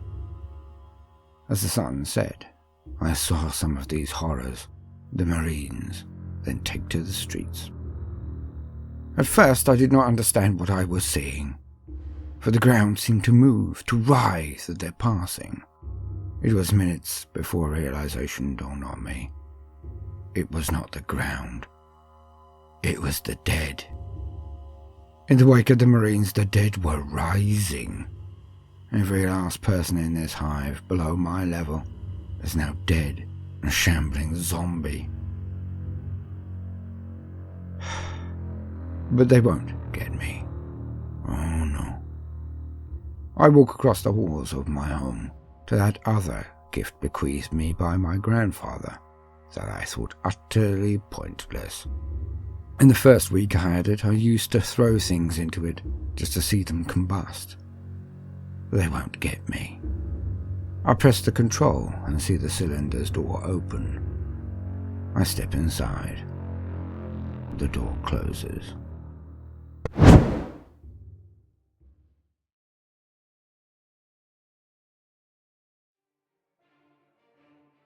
A promotion, they called it. I leapt at the chance. As an arbiter of a long and distinguished career, I can tell you one thing. It's not all it's cracked up to be. I leapt at the chance for a change. The thing with this job is that it so often involves wiping mutant off your boots. I despise them. The regular journeys into the underhive to Culdum, my old gaffer used to say. The hive is like a house, my lad, and the underhive is the sewer. If you don't flush it out regularly, the feces start to run in the streets. But I won't miss it. I never took pleasure in the pyres we made of their burnt bodies, the culls. In my mind, the most disgusting thing about mutants is their need to try to gain mercy by sounding like us. I know it's all mimicry. Like an animal that seems to call your name in the dark, only to pounce on you when you wander away from the campsite. They insist on trying to sound like humans when they are screaming, when they are wailing for pity and clemency. But it's all an act, and I won't miss it at all. Well, what a fool. They handed me a midden sandwich, all right.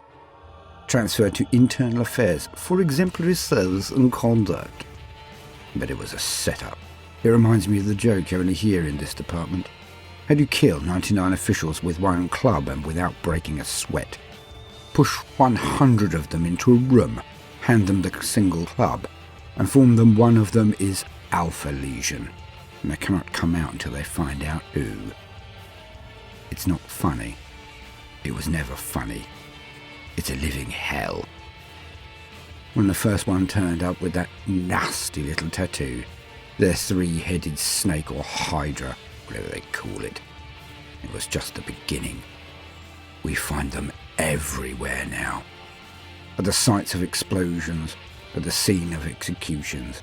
They never run. They just stand there with their hands on their heads and a glazed expression, with just a hint of a crooked smirk on their faces. Like they know they are going to be tortured to death, but have somehow won. I hate it, and I hate them. But there is one thing I hate more than anything else. It is filling in the damn charts. There's a chart, a sheet for bloody everything in this roll. Everything. So I fill in yet another chart, another form, another waste of my time. The last words chart. Why do we even bother? None of them make any sense. Before they are executed, a strange and arcane ritual is enacted. The executioner will ask them if they have any last words. Gibberish is what then occurs. They say practically the same phrase each time, with only one difference. It starts, "I am Alfarius," whoever that is. And then they end with, "The Hydra awakes." But there is always a word, just one, that is snuggled between the two statements. Rubbish. So it goes like this. "I am Alfarius. You, the Hydra awakes." So I have to put all of these last words into the cogitator. I should be out hunting them, trying to predict their pattern, but no. I am doing this admin work. I fill in entry after entry, line after identical line, one by one on this huge sheet. It takes hours. But then, something happens. I start to notice a pattern. At last. Something to go on. Their Achilles heel, maybe. When put in order of execution, it makes no sense at all. But when you rearrange into date of arrest, it becomes clear.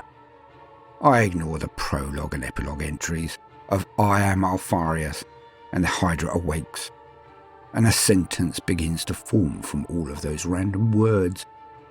I enter the last details. Then it becomes clear. You are asleep. But you must do as instructed. Destroy the Astartes' main center. The Hydra awakes.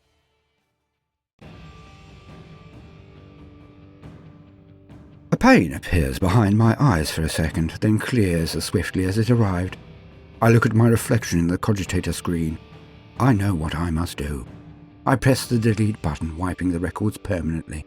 I stand and leave my office. I lock the door. I walk with a spring in my step down the many flights of stairs to the power station at the base of the building.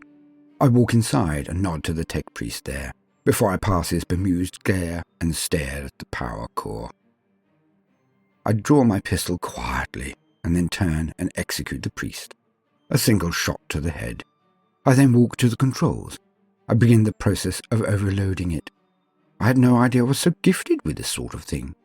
I stand back and admire my handiworks as I hear the plant begin to shudder, slowly rising to the moment it will explode and envelop this entire block in radioactive fire.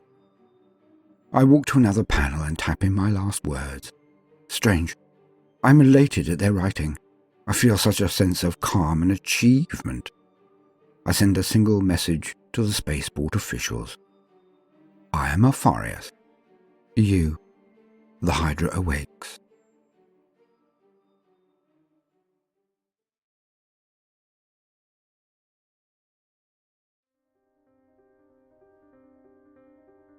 Coming out of the darkness of the void, the vessel seemed to be limping more than plying the stars. Its energy readings were confusing to all of the augurs, spiking at times, but mostly seeming to be dead. The depths of Mars could not identify it, could not work out why, could not explain their readings.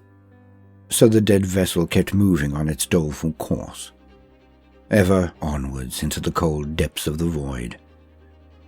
We moved in closer, of course. One does not look a gift grox in the mouth, as they say. But I wish we had not. By the holy throne and he who sits on it, I wish we had not. They must have been lurking on the outskirts of the system, where our scans could not find them, where nobody would think to look, because there is nothing out there at the fringe of the solar system. It is the only way I can make sense of what happened next. Our small flotilla moved to inspect the seemingly dead ship as it drifted along its path. We had not had any action in months. The massive build-up in the sector had seen more activity than I had ever dreamed possible. I witnessed literally hundreds of ships, cathedrals of the void, all massing.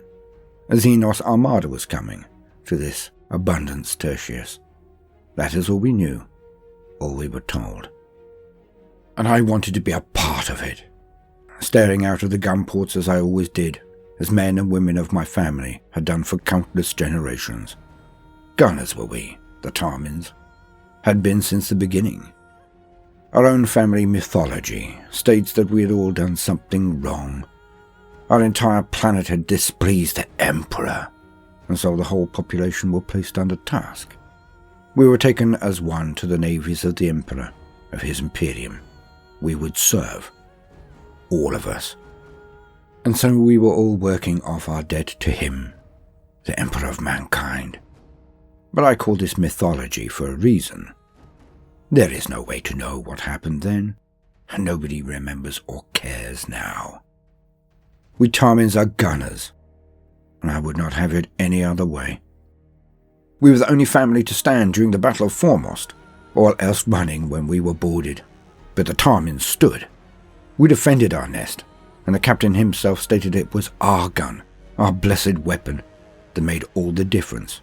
Ours was the shot that hit the enemy ship's bridge and ended the attack.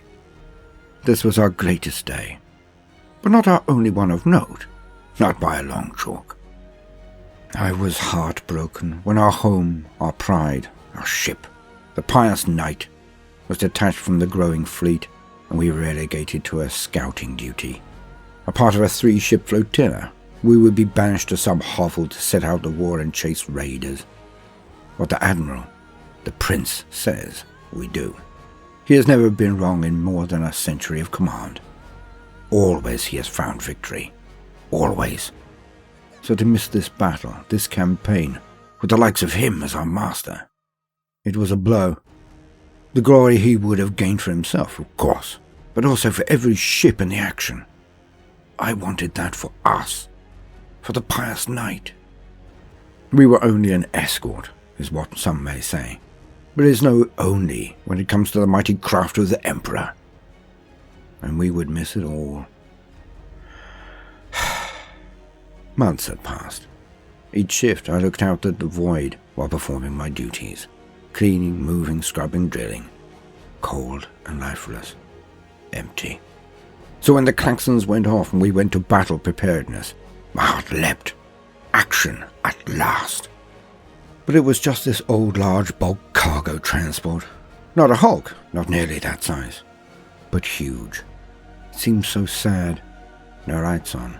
No fire from its tail. No purpose. It seemed dead. Like an empty church after a sermon, it seemed to be as lifeless as the void through which it passed. I was looking through my scopes, trying to get a good look at it. Why not? I had nothing better to do while waiting. It's then that I saw it. As our 3 vessels got closer and closer, the thing seemed to burst. Rents in its hull opened up, tiny lights of burning metal, liquid like stars falling from the dead ship, and out came things. At first, I thought they were some form of Xenos, but no, we were not that lucky. The klaxons went off and all rushed to their positions, preparing to fire. The winged things flew towards us in a cloud so wide, so large, that nothing we did could stop them. We fired all right.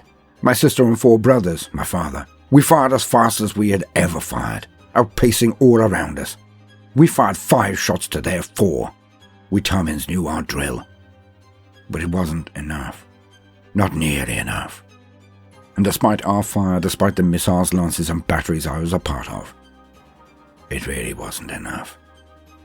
A large target we would have diced by now, but so many small, nimble things. They slipped around our burst of hate with the grace of a dancer. Then when they got closer, I knew it. We were dead. The terrors came right at our batteries, like ancient things out of a dream. They were like flying birds made of metal, and twisted and jagged, and every inch of them looked sharp. They got closer and opened their mouths, and fireballs came out. Plasma and incinerating energies that swept the decks. Fire and fire though we did, we could not stop them. What their balls of energy did not destroy, their arrival quickly solved. They were indeed monsters from hell. Landing on the hull, leaning into the bays, raking them with fire, then climbing inside and biting and cutting all to death. Men ripped asunder by huge wings, they moved like swords. Massive maulers that contained teeth that sliced a man in half, tore open blast doors and hull as if it were paper. I ran and hid, repositioning many times as they moved around the outside of the ship, tearing openings and burning or biting all within. Nothing came over the fogs. Nothing. They must have taken out the bridge. My family are dead. All around me. All of the gunners carry asserters. All dead. I don't think I'm going to make it.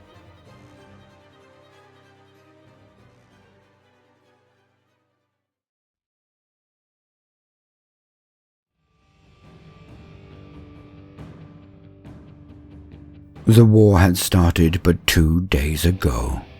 No more, no less. And it was a marvel of the most distorted and horrific way.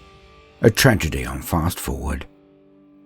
The people of the pleasure world of Bliss were simply not prepared for what was happening to them, to their world, to their entire existence, let alone so swiftly. All had been a never-ending halcyon summer on Bliss. Its ancient structures were thought to control and regulate the atmosphere somehow, for it was always raining at night, but gently, always crisp in the morning, with dew glistening on every branch's leaf and every flowering petal. There was a constant gentle breeze, and the regular but infrequent storms were so displaced as to cut the heat and provide a spectacle, but there was never a hurricane or twister, never a tsunami or quake. It was a perfect idyll. And it had been this way since before the coming of the Imperium, and it remained such for thousands of years. The population, despite the fecundity of the soil, was always kept artificially low. Excess population was shipped away. Some say to the armies of the Astra Militarum, some say to darker purposes that involved the word starch. But nobody knew for certain, and no one really cared to ask. Although the life of the menials on this world was far from perfect, it was a world different to that of most hivers, a thing that was touted often and loudly by the fops who ran hospitality. Groomed to within an inch of their lives, none rose and left their apartments without at least 3 hours of pampering and preening to coax the very best vision of themselves possible. Hospitality spoke directly to the dignitaries, generals, admirals, nobles, and officials that used this world as a playground. Sometimes their wishes were dark. Some were hurt, in one way or another, but this never detracted from the views, the standard of living in general. It was a dream world. It was worth it. When ships arrived out of the Mandeville Point unannounced, none were too concerned initially. It would probably be an admiral taking a detour for a day or two of relaxation before a new campaign. The astropathic choir had been even less dependable than usual, or since the rent-across space had blurted into existence, but only those in the highest of positions knew what it was, or even knew of its existence at all. When the vessels got within Auspex ranges, the stomach-churning terror began. Words somehow slipped out of the command staff, so lax were they on this world, and fear ripped around the world. For the ships that were coming were covered in buboes and pustules, were of ancient design and model, decrepit seeming, and there were battle barges. Battle barges aplenty. It could only be traitor Astartes, and their markings were a mystery. And thus it was that the only Astartes for light years around were summoned for assistance. Over 2 decades ago, a battle had been fought on the fringes of the system, not that anyone had even noticed it on Bliss, and thus the world was saved by elements of the Lion's rampant chapter. When the chapter declared that they would leave a shrine in commemoration of the victory, garrisoned by a squad of tactical marines at all times, none questioned it. They didn't know about the battle. Why would they care? Who knew the ways of the Astartes? And so the Planetary Defense Commander was informed of the force heading towards Bliss, and he wasted no time whatsoever in requesting the presence of the Marines. Who better to plan the defences, to take the torch of leadership against their traitor cousins than they? But it took them a full day to be contacted, as remote as they were on a shrine on the highest mountain. In that one day, the enemy continued their course to the planet and soon hung in orbit over Bliss. It was only an hour before things began to rain down from the fleet onto the defenseless pleasure world. Missiles burst in high orbit and released contaminants that drifted on the perfect winds, destroying all, corrupting all, twisting all. The death toll was catastrophic, but the effect on the ecosystem was worse. Orchards and dales turned to marsh. Plains turned into bogs and forests into swamps. It was like the entire world was melting, and the gases that were thrown off just increased the level of degradation and degeneration. Ships floated down and surrounded most conurbations. There were no hives, just small cities. Buildings constructed for aesthetic effect, boulevards for their beauty, walkways for their charm. Nothing was designed for the protection of the residents. Nothing was set up to repel an assault. But even if it were, the Planetary Defense Force, the PDF, were all shiny buttons and bulled boots. They broke and ran, or were mowed down with ease whenever the warriors of chaos landed.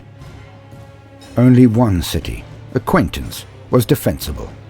It was attached to the starport, and was where all would make their acquaintance with the world.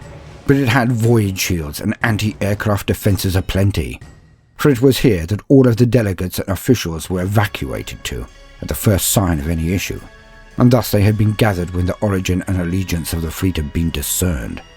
And so it was that Acquaintance was the only place that held over those first 2 days.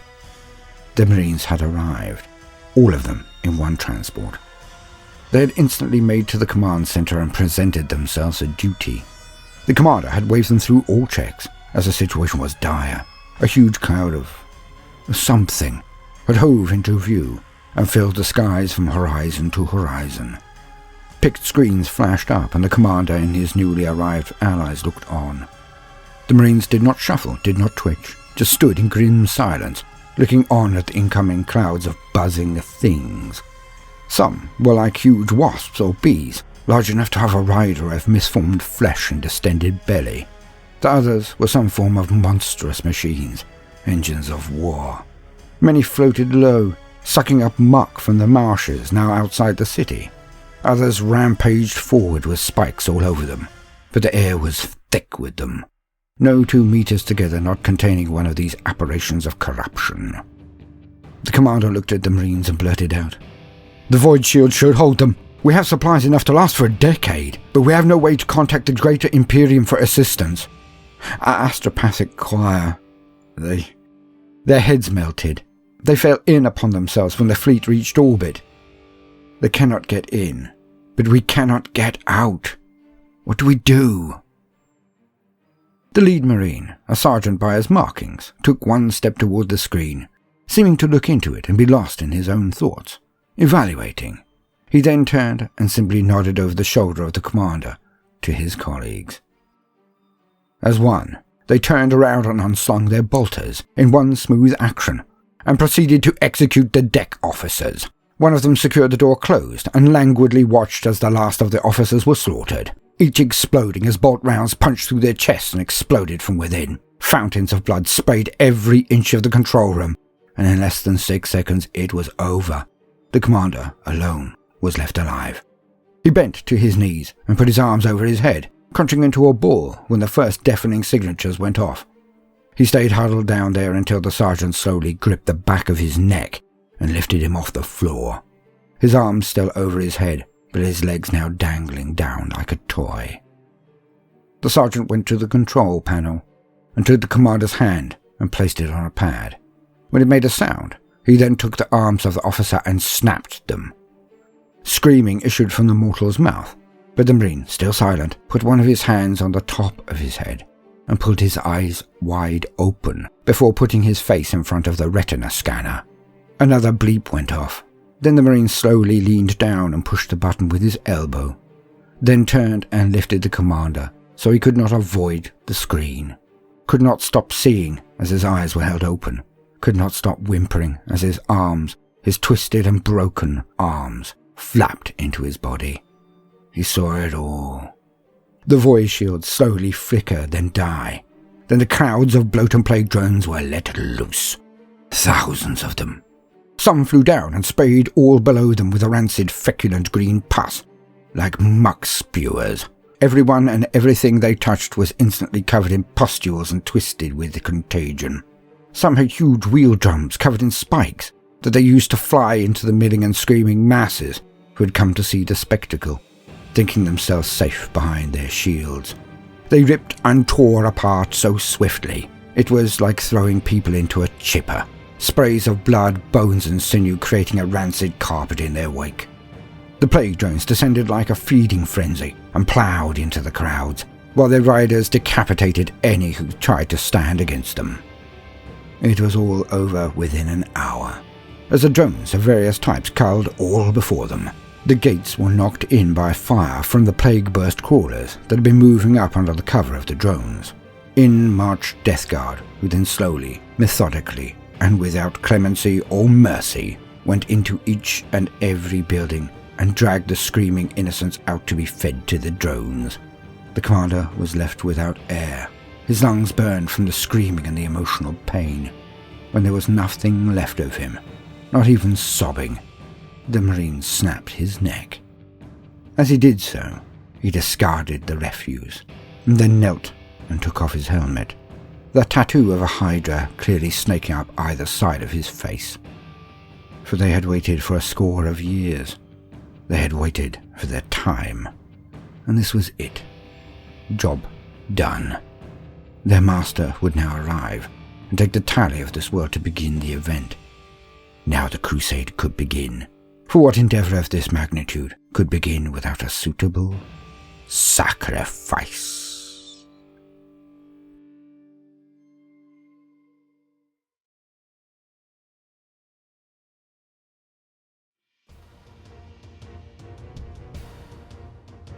Blood.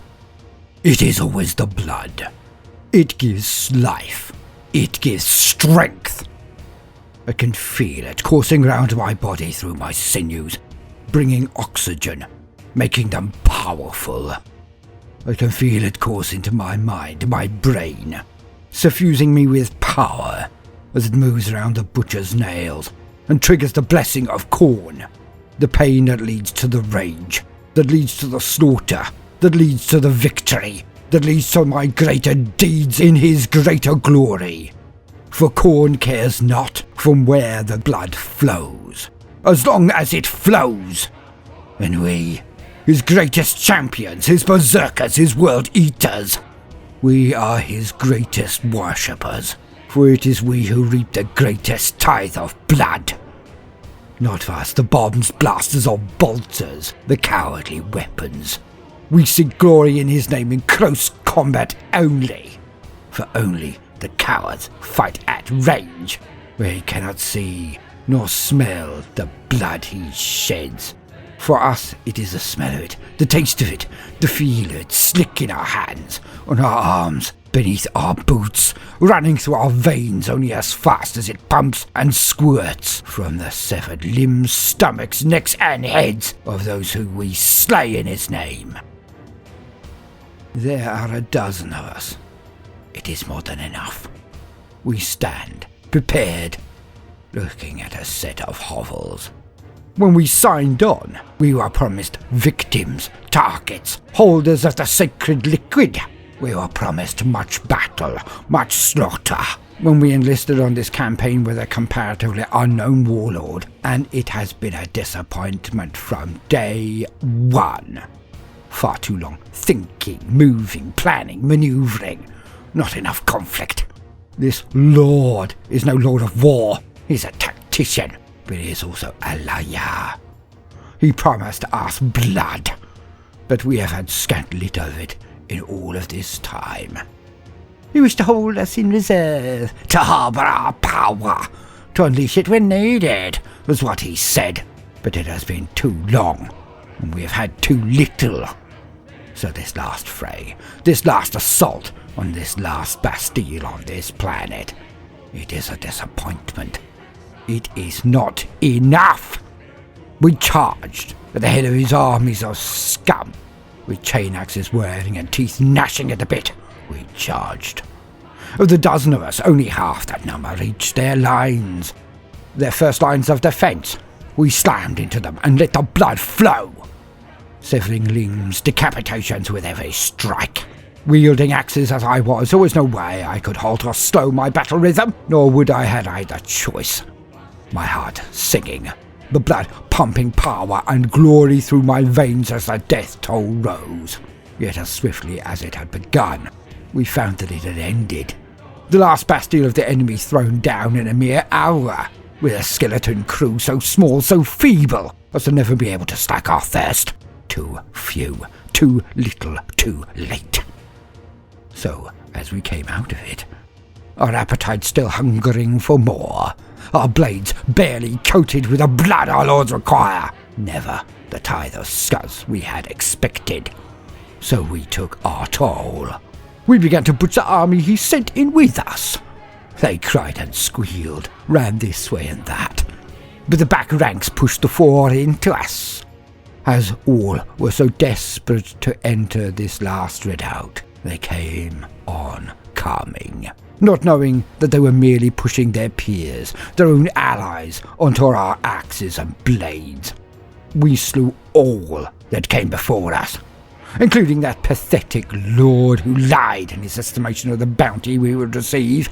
When his men reported back to him our deeds, he elected to arrive in person, only for us to charge as guard his sycophants. We butchered them as easily, as swiftly as we did his line troops. Then we killed him too. Even then, even when we had killed all day and all night, hunting the stragglers as they hid in the dark, even then it was not enough. It will never be enough.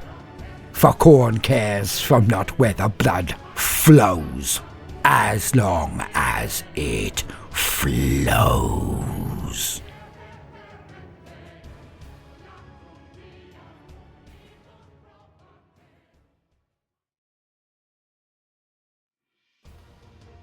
He was the leader of this warband. He, Sarvak the Butcher. And to gain such a sobriquet amongst his kind, the World Eaters, was no small feat. He had met and killed 2 others who had made the claim. In this region, he was the Butcher, and only he. Sarvak surveyed the scene below him, always constantly seething, his jaw muscles bunching and unbunching in a constant clench that made him look on the verge of berserk at every moment of every day. Should anyone glimpse the dark orbs that were his eyes, then they would confirm that this was no tic or affectation. He was, always, one slip, one slither, one insult or annoyance away from bursting into a whirlwind of violence. To be a commander of World Eaters was to live vicariously for the majority of any engagement. Where Sarvak wanted to charge bellowing into the enemy, he would do so through his berserkers, unleash his hatred via his armor and heavy firepower, and bathe in the blood of his enemies via the chain axes or blades of his band. All up until this very point, where he need restrain himself no longer. And it had been long in the coming. For hours seemingly unending, he had coordinated his army. He was still Astartes, still knew how to prosecute our war, and a battle especially. And he had taken the actions of his sire as his meter, his compass. But where the Red Angel Angron decimated for failure, Sarvak did so for strength. He would winnow out the weak amongst his band before he took his place at the gathering, the place the Crusade would be called. He used the fire and fury of the enemy as his thresher, his sorter of the weak. Thus did he send waves of candidates to the front, and a seemingly endless attritional grind. But it had served his purpose. Those who survived would be ready for initiation, and the enemy had been harried and harrowed exactly where he wanted them, corralled like colts into a pen of his making. and it was now time. Sarvak motioned to his men and they donned their helms, as he leapt into his waiting charger, his hateful steed, a gargantuan crab-like lower half, 6 legs protruding from a bulk, topped by a central torso with a battle cannon at its centre. Arms with heavy flamers and barbs that spun as he goaded it forward under a lash. His personal defiler, Widow's Scream, scuttled forward at a blistering pace, and they were off. Some of his other berserkers were also atop defilers, but few. As one, a score of defilers, and in their wake were his power armor-clad berserkers, charged into the bottlenecks they had herded their foes. The defilers did not just advance down the main causeway, they were beneath it, hanging below the bridge, on top of its struts, and leaping from building to building, sometimes on the tops, sometimes by the sides. But the view for the defenders must have been bow-liquefying, as they began to break just at the sight of the chaos onrush. It was often like this, mused Sarvak. The last conscious thought he had before entering into the red maze, before the red mist descended on him, and all pain was lifted from him, all concerns dissolved.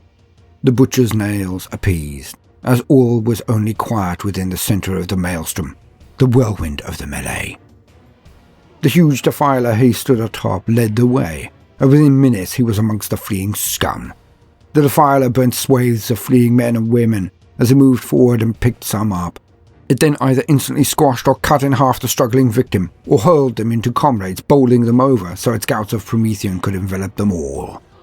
Sarvak leapt down into any massed resistance and butchered all before him, their lasgun fire harmlessly reflecting off his power armor, their bodies offering absolutely no resistance to his chain axe, as it severed and cleft its way through squads of them, but only those brave enough to stand their ground.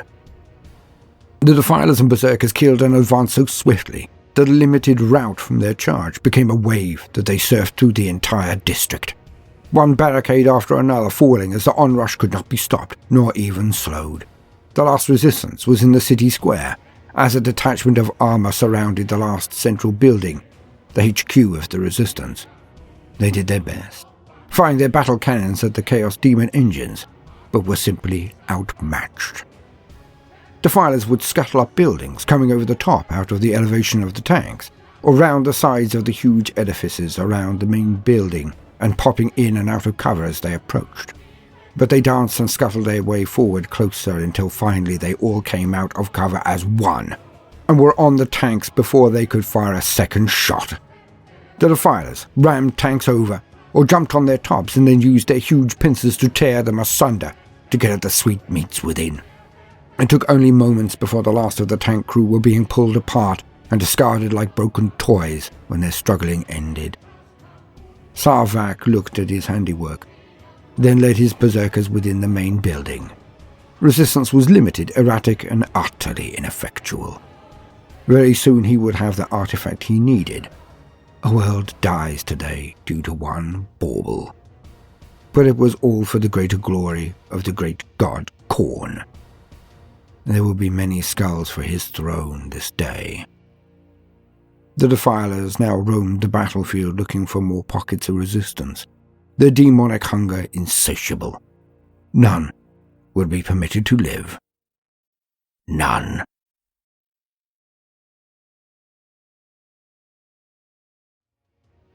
The huge, harrowing immortal stood at the displays, covered head to toe in ancient warplate, power armor from the dawn of the Imperium, but twisted and sharp, angular and aggressive. How he hated to be here, trapped in this room, directing his men from a screen, when all he truly wished to do was take his weapons and hack his way through his enemies. Sarvak the Butcher looked at his screens and directed his men via the Vox, via chevrons he moved around the battlescape. He was forced to do this due to the trickery of his adversaries, and he despised it.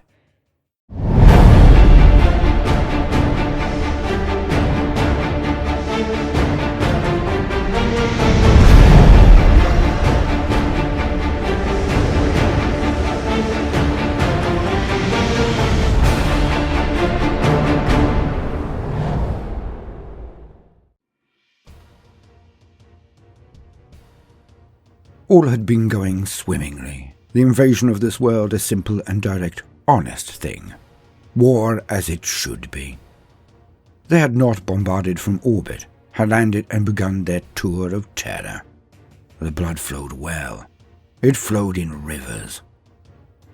The apes were herded and slaughtered, giving homage to the great god Khorne. Apes.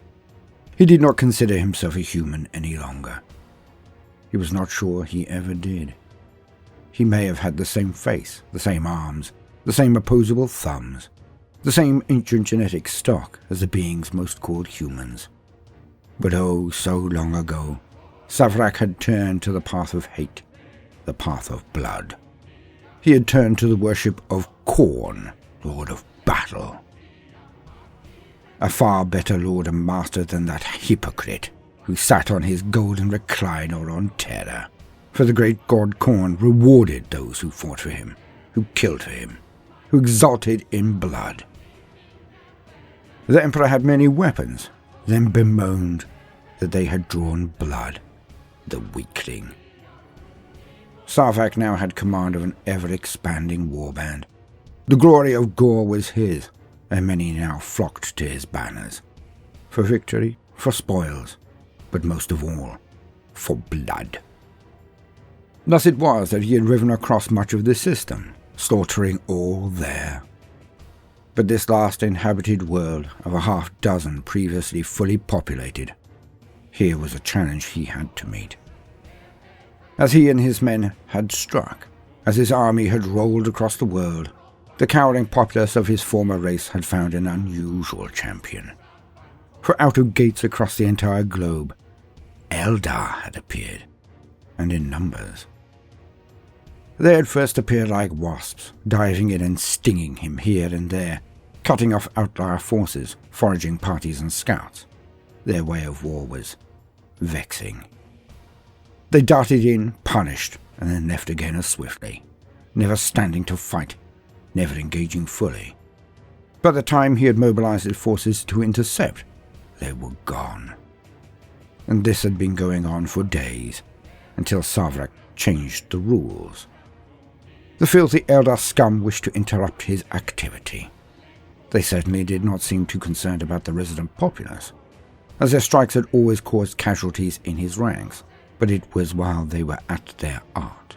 The cowards attacked while his forces were engaged, but they did not try to draw them off or away from the apes they were slaughtering. The Eldar simply shot his men in the back while it was turned. Hence Sarvak fathomed that these black-clad warriors were from craftworld Ulthway.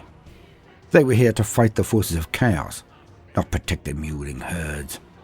And as such, he then ordered the construction of a shrine to the great god Khorne. An icon where his might could be summoned, and a gateway into his realm created. This would, inevitably, force the Eldar to come out and fight. And he was not wrong. Only days after the first rites had been enacted, the first few 100,000 or so to the blade and bolter and flames of wrath, their skulls added to the already towering edifice. And it began. Lightning-fast raids by skimmers and air superiority fighters on strafing runs had caused carnage amongst his ranks, but it had not stopped proceedings, and the Eldar had worked out, as was intended, that their efforts did nothing more than add more skulls to the ever-expanding throne. But in the last few hours, since just before dawn in fact, the entire nature of the battle had shifted. It was now exactly where Sarvak wished it to be. Face to face, direct, honest, and honorable combat. Yet the Eldar were not as all considered them to be. For many times had he heard the same thing repeated again and again, like a universal mantra. The Eldar do not accept casualties lightly. Hurt them, and they will scurry off and hide again. Yet his forces had been reaping a toll from the Elder race, and they had not withdrawn. They had not backed down. They kept coming. Their skimmers transported their specialist troops all over the battlescape, so they could be applied at exactly the right place at exactly the right time. The skies were definitely theirs, the Helldrakes having been shot from the air with contempt by the red fighters that defied the laws of velocity and vector. The Eldar warlocks and witches, sorcerers of prodigious potency, were a bane. Even with the blessing of the blood god, who despised such trickery, many of Sarvak's forces had fallen to their powers. When they took the field, it was as if destiny itself was against the warband, as the Eldar played the strings of probability like virtuoso harpists. And now it seemed that they had decided to end the matter, for they had brought up weapons of immense power. Standing as tall as Imperial Knights, many men high, the Eldar war machines were deft and agile, accurate and aggressive. The pair of them now dashed from the flanks, sprinting like unencumbered acrobats, despite all of their size. In their wake were a rank of their tall, lithe war machines, akin to dreadnoughts in size and invulnerability. Their smallest dwarfed even Astartes, wielding swords and heavy weapons on shoulders. Behind them, more ranks and columns of similar constructs, but only slightly larger than a marine. Yet every one of them carried weapons of ancient power. A heavy gun that could fire a stream of energy that created tears in the warp when it hit, ripping anything it struck to pieces. And nothing could stand before them. Sarvak heard the blast doors behind him open. He vaguely remembered someone barking that an emissary had arrived, and he had snapped back to let them in. When he turned to see who had arrived, he instantly regretted his decision, as he saw the red of the word-bearer's armor. In walked a tall, pale, bald man with warplate every bit as ancient as his own. Better made, too. This one had been of a high rank even during the heresy, it seemed, or he had taken the armor from another, who was. But in either case, he was a threat to be considered. Sarvak knew why he was here. He had been before, been rejected before. But still he was here again. What do you want? I said no before, and I see no reason to change my position. I kneel to nobody. Like me, do not kneel before the great god Khorne. Did you forget that? Khorne does not require his adherents to kneel. He expects me to look his enemies in the eye when I take their heads. Well said, brother in faith. Well said. Just checking that your faith was well placed, not lip service to explain away a very mortal rage.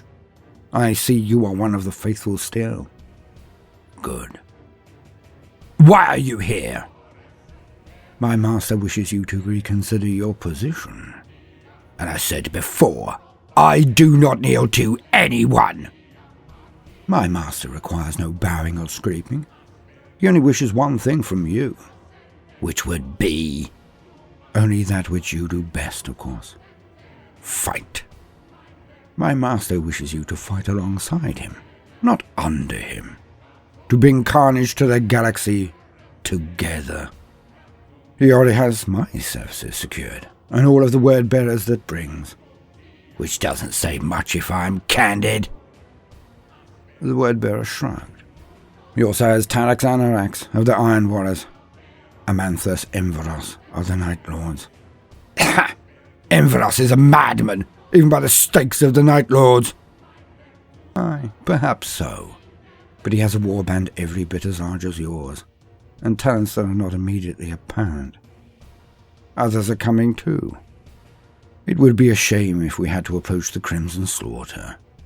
We've been holding out for you, Sarvak. And what will your lord give to me? In a word, one. Victory. Prove it! I was hoping you would say that.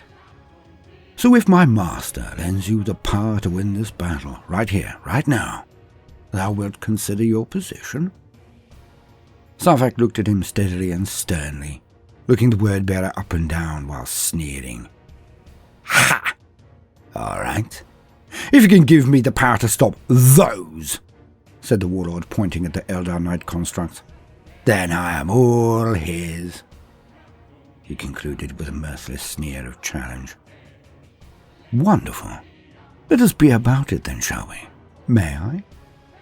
The word-bearer indicated the screens and then walked a few paces forward. The World Eater Warlord stepped sideways once, giving him space to approach the screens, but in perfect situ to view everything he did and intervene swiftly if need be. The tall Marine in red approached and waved a hand over a screen, and a large chevron of forces appeared out of nowhere. Savrak looked on, but fixed a glare at the picked screen to confirm. There were indeed more forces on the field. Out of nowhere, hidden behind a glamour of some sort perhaps, a horde of screeching maniacs appeared. But that was it. Hordes of near-naked, bedraggled maniacs armed with one serrated knife each. Savrak was about to scoff, but was silenced when he turned and saw the word-bearer now beaming at him, and holding up one finger of his left hand, indicating Savrak should hold judgment for but one moment. An affront that would usually result in the hand being cut off and shoved down the throat of its owner, but one that he decided to belay for the scant moments it would take this force of worthless scum to be annihilated. Then he would take action. But the next moments were sublime and deeply spiritual to Savrak. Deeply. For as the horde of scum approached the elder constructs, they all as one just stopped running, then gently dropped to their knees. Each then drew out their knife and dragged it across their own throats. Over 1,000 apes committing ritual suicide, the blood spraying from their necks as one, creating a near lake of hot red liquid. The elder ranks marched on oblivious to the performance, but a few hundred yards from their thrust. Savrak watched on. Out of the huge expanse of blood, something was emerging. Something huge. And in a moment, it was there. Summoned from another realm, but perfectly armored in material from this. Hence it could maintain itself in the realm of matter. It was easily as tall as the wraith construct, yet it was wide and tracked. Savrak now gazed in wide-eyed adoration at the only thing that might be able to coax such feelings from him. It was a lord of skulls. Its huge red form wasted no time and advanced at a double towards the forces of Ulthway. The Eldar noticed swiftly, and fire from their largest wraith knights flashed, but skidded off sickening distortions around the Lord of Skulls most often. One blast went into its shoulder, and a plume of smoke rose from the thing, but within only seconds, the rent was visibly reforming and closing again. The ranks of dreadnought-sized constructs fell back as the two knights advanced, one to either side of the Lord of Skulls. The Eldar on its right flank fired at it consistently, only few hits actually making contact, none truly stopping or even harming it. The other Eldar was armed with a huge power sword, easily the length of multiple men, multiple marines, and of a size to threaten the Lord of Skulls. But as the thing moved up, rolling under the shots of the huge cannon on the left arm of the Lord of Skulls, it was clearly not expecting the speed and deftness of the Khornate war machine. As it rose in an attempt to slice its foe in half in one huge swing, the Lord of Skulls brought up its cleaver, a chain axe of a size to its form. The Lord of Skulls blocked not one, but a full 24 lightning-fast strikes of the Elder Sword. It beggared belief that such colossi could move so swiftly, so deftly. It was maddening. But in the last few strikes, the disparity in aggression showed, as the Lord of Skulls now went on a return spree of strikes. Yet this time, it did not duck and bob like the huge Eldar thing of grace. It barreled forward on its tracks and literally drove the Eldar Knight back. Alas, the Knight slipped. Then the cleaver came down, taking off one of its legs. Prone and mauled, the Eldar Knight then attempted to roll away, but the Lord of Skulls was faster. The construct rolled, but at its conclusion it had no limbs and no head, as 4 quick successive attacks from the Lord of Skulls tore it limb from limb. At its roller's end, there was nothing left but a smoking torso. The huge form of the Lord of Skulls then hacked it to even smaller pieces and rolled backwards and forwards over the carcass, before twisting and tearing off towards the remaining Eldar Knight, which then turned tail and fled. The ranks of wraith constructs left also began to turn to disengage, but not as large and thus not as fast.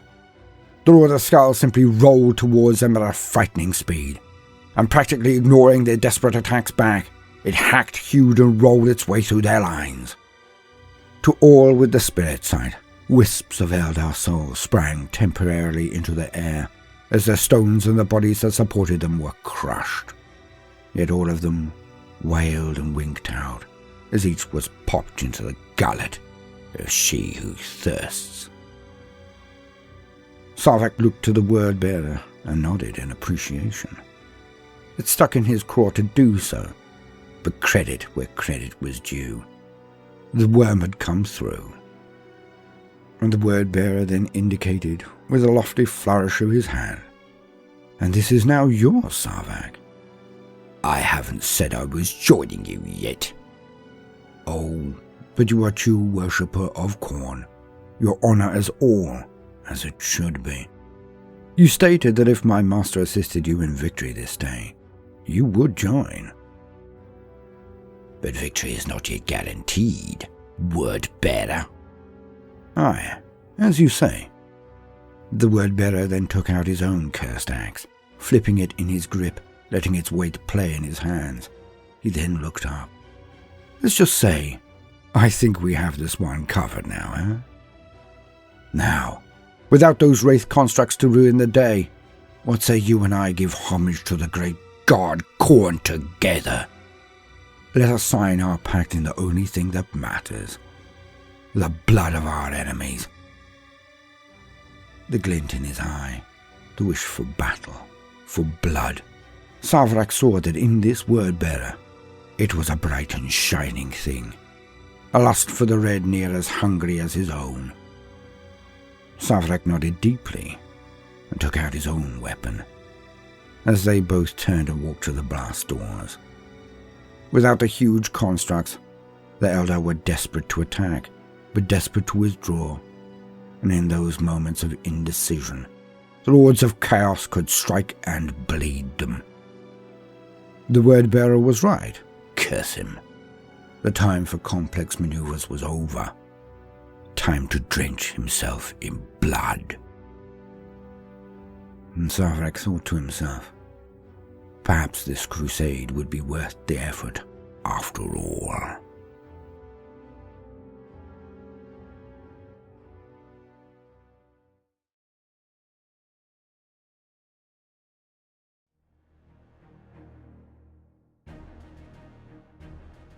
Zamet Heket was a mighty sorcerer of the Thousand Suns. Few were there that could even approach his power, his knowledge, his subtlety. Yet one of those few stood across from him now, and he did not like it. For the being in front of him did not wear the colours and heraldry of his own legion. He was no son of Magnus, and so it galled Zamet Heket that he existed, let alone that he was now so close, stood right before him. The Astartes in the crimson armour was powerful indeed, but even so, he was merely an ambassador to a greater terror, a more insidious force. Zamet Heket, how are you now that your king has returned? Things go apace, I hope? Why are you here? Straight to the point. No welcome to a brother of the ancient legions. What do you want? Well, if we are to dispense with the pleasantries, then allow me to be direct. We want you and your band. We want your power. We want you beside us when we call the crusade. Beneath them, the swirling amphitheater's form shifted constantly. The marble-tiered seats seemed to flux and undulate like the surface of a tumultuous sea, rising and falling in waves. The walls of the central area rose and fell, bursting into multicolored frames of every hue and brightness, then back again. Nothing stayed static here. Nothing was certain. The entire landscape mutated as they spoke, for they stood on the planet of the sorcerers. They stood on Sotiarius, an almost unheard of event for one who was not a Thousand Son, to be even permitted to approach, let alone set foot on this world. But it was not really there. None of it. For the Word-Bearer and Zamet Haket both stood in a completely different realm. They stood in the astral, is one way of putting it. Were facing off in the warp might be a more accurate assessment. Perhaps they were in the warp and above Sotiarius. Perhaps it was just a mindscape formed by one or other of the Chaos Astartes. But if so, whose dream were they in? Who had mastery? If it were near anyone else, Zamet Haket would know it was he. But this Word-Bearer, this rarest of all their kind, he was a thing of power and subtlety even more so than Haket. Nor was he impressed by any of the mind-smashing stimuli going on around him. Beneath them, doorways opened from multiple breaches in the flames, and into the sands beneath ran a crowd of bedraggled and beaten humans. Hundreds, if there were one. All had ran from something, not to the arena. When the flames leapt back into place, they were surrounded and unable to escape. They stopped running and then milled in the center, confused and scared. It was at this point that the Word-Bearer then turned and spoke again. "Oh, a show. How considerate of you. Something out of the ordinary, I sincerely hope." Zamet Haket ignored the Word-Bearer as they both now looked down at the scene unfolding beneath. The ground now seemed to open up at the center of the viewing arena, and out of the sands came a thing of abject horror. It towered over its throng of victims as the ground beneath it became solid finally. A huge burning effect over the top of it. The being itself was a thing of muscle, maw, and claw. It twisted and shifted just by standing, no form set, no consistency whatsoever. And as they both looked down, the thing bellowed to the sky and then began its rampage. It opened its maw, and hundreds of tentacles exploded forward, wrapping around victims and bringing them back to its teeth and stomach as swiftly as any hunting frog. But this was not all.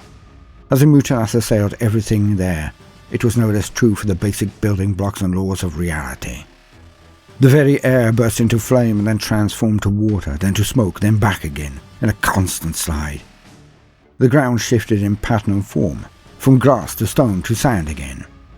Many of the humans around it were not even touched, and were rent in half, only for the top half to fall on its hands and run around on them, while its head screamed, and the hips and below just charged onwards until stopped by another person or another obstacle, but lay kicking if knocked over.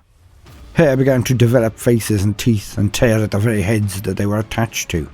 Eyeballs began to become acid and then just burn through the skulls of the people there. Reality was thrown on its side. Things that were balls of constant writhing muscle exploded into being as the bone and sinew of many in the arena distended and shrank again in excruciating waves of change. The mere presence of the Mutalith was rewriting and unwriting reality around it so dizzyingly that it was impossible for any normal mortal being to view such things and remain sane. What a magnificent beast! My own acolytes have had some difficulty forming them. Well, those who tried anyway. They were few. I will take 12. And you and your men, of course. It was at this Zamet Haket finally turned to him and gave him his full, undivided attention. "And what makes you believe I will come? That the Crimson King will allow it, even if I were to request his leave? Indeed. What hubris brings you to my door at all?" "Oh, my friend, I am a worshipper of the Lord of Change as well. I know of his might and majesty, his many, many gifts. Do you not think I know what price will match or even exceed my requests of you? You will come with us. You will bring these beautiful beasts with you, and you will gain approval from your king with ease. Because if you do this, I will give you what you all desire. I will tell you the new location of the Black Library." And at that, the Word-Bearer began to fade, to disappear, and by the expression of Zamet Haket, He was not wrong. The Thousand Sons would join the Crusade. But not before the portents had been read, the path confirmed. The word-bearer awoke with a smile and softly spoke. Only a few more to gather, then it can begin. Now, soon time to take on the portents, to wake prophecy and read its wonders. Soon time to find the last holy seeker of truth, the scribe. Don't worry, Oculus. I have been delayed, but I am coming. And you, O last holy seeker of truth, you, the scribe, will be my very eyes within the camp of the Lord Commander himself. With your knowledge at my command, we will finally launch the Crusade. I have been Baldermort, your faithful servant. I hope you've enjoyed the story so far and will join us on the weekly entries as a result, and will like and subscribe. If you do, then hit the notifications button, as I would not want you to miss out. And so, from both myself and Mrs. B, no matter what you do today, do try to make some time for fun. Toodaloo.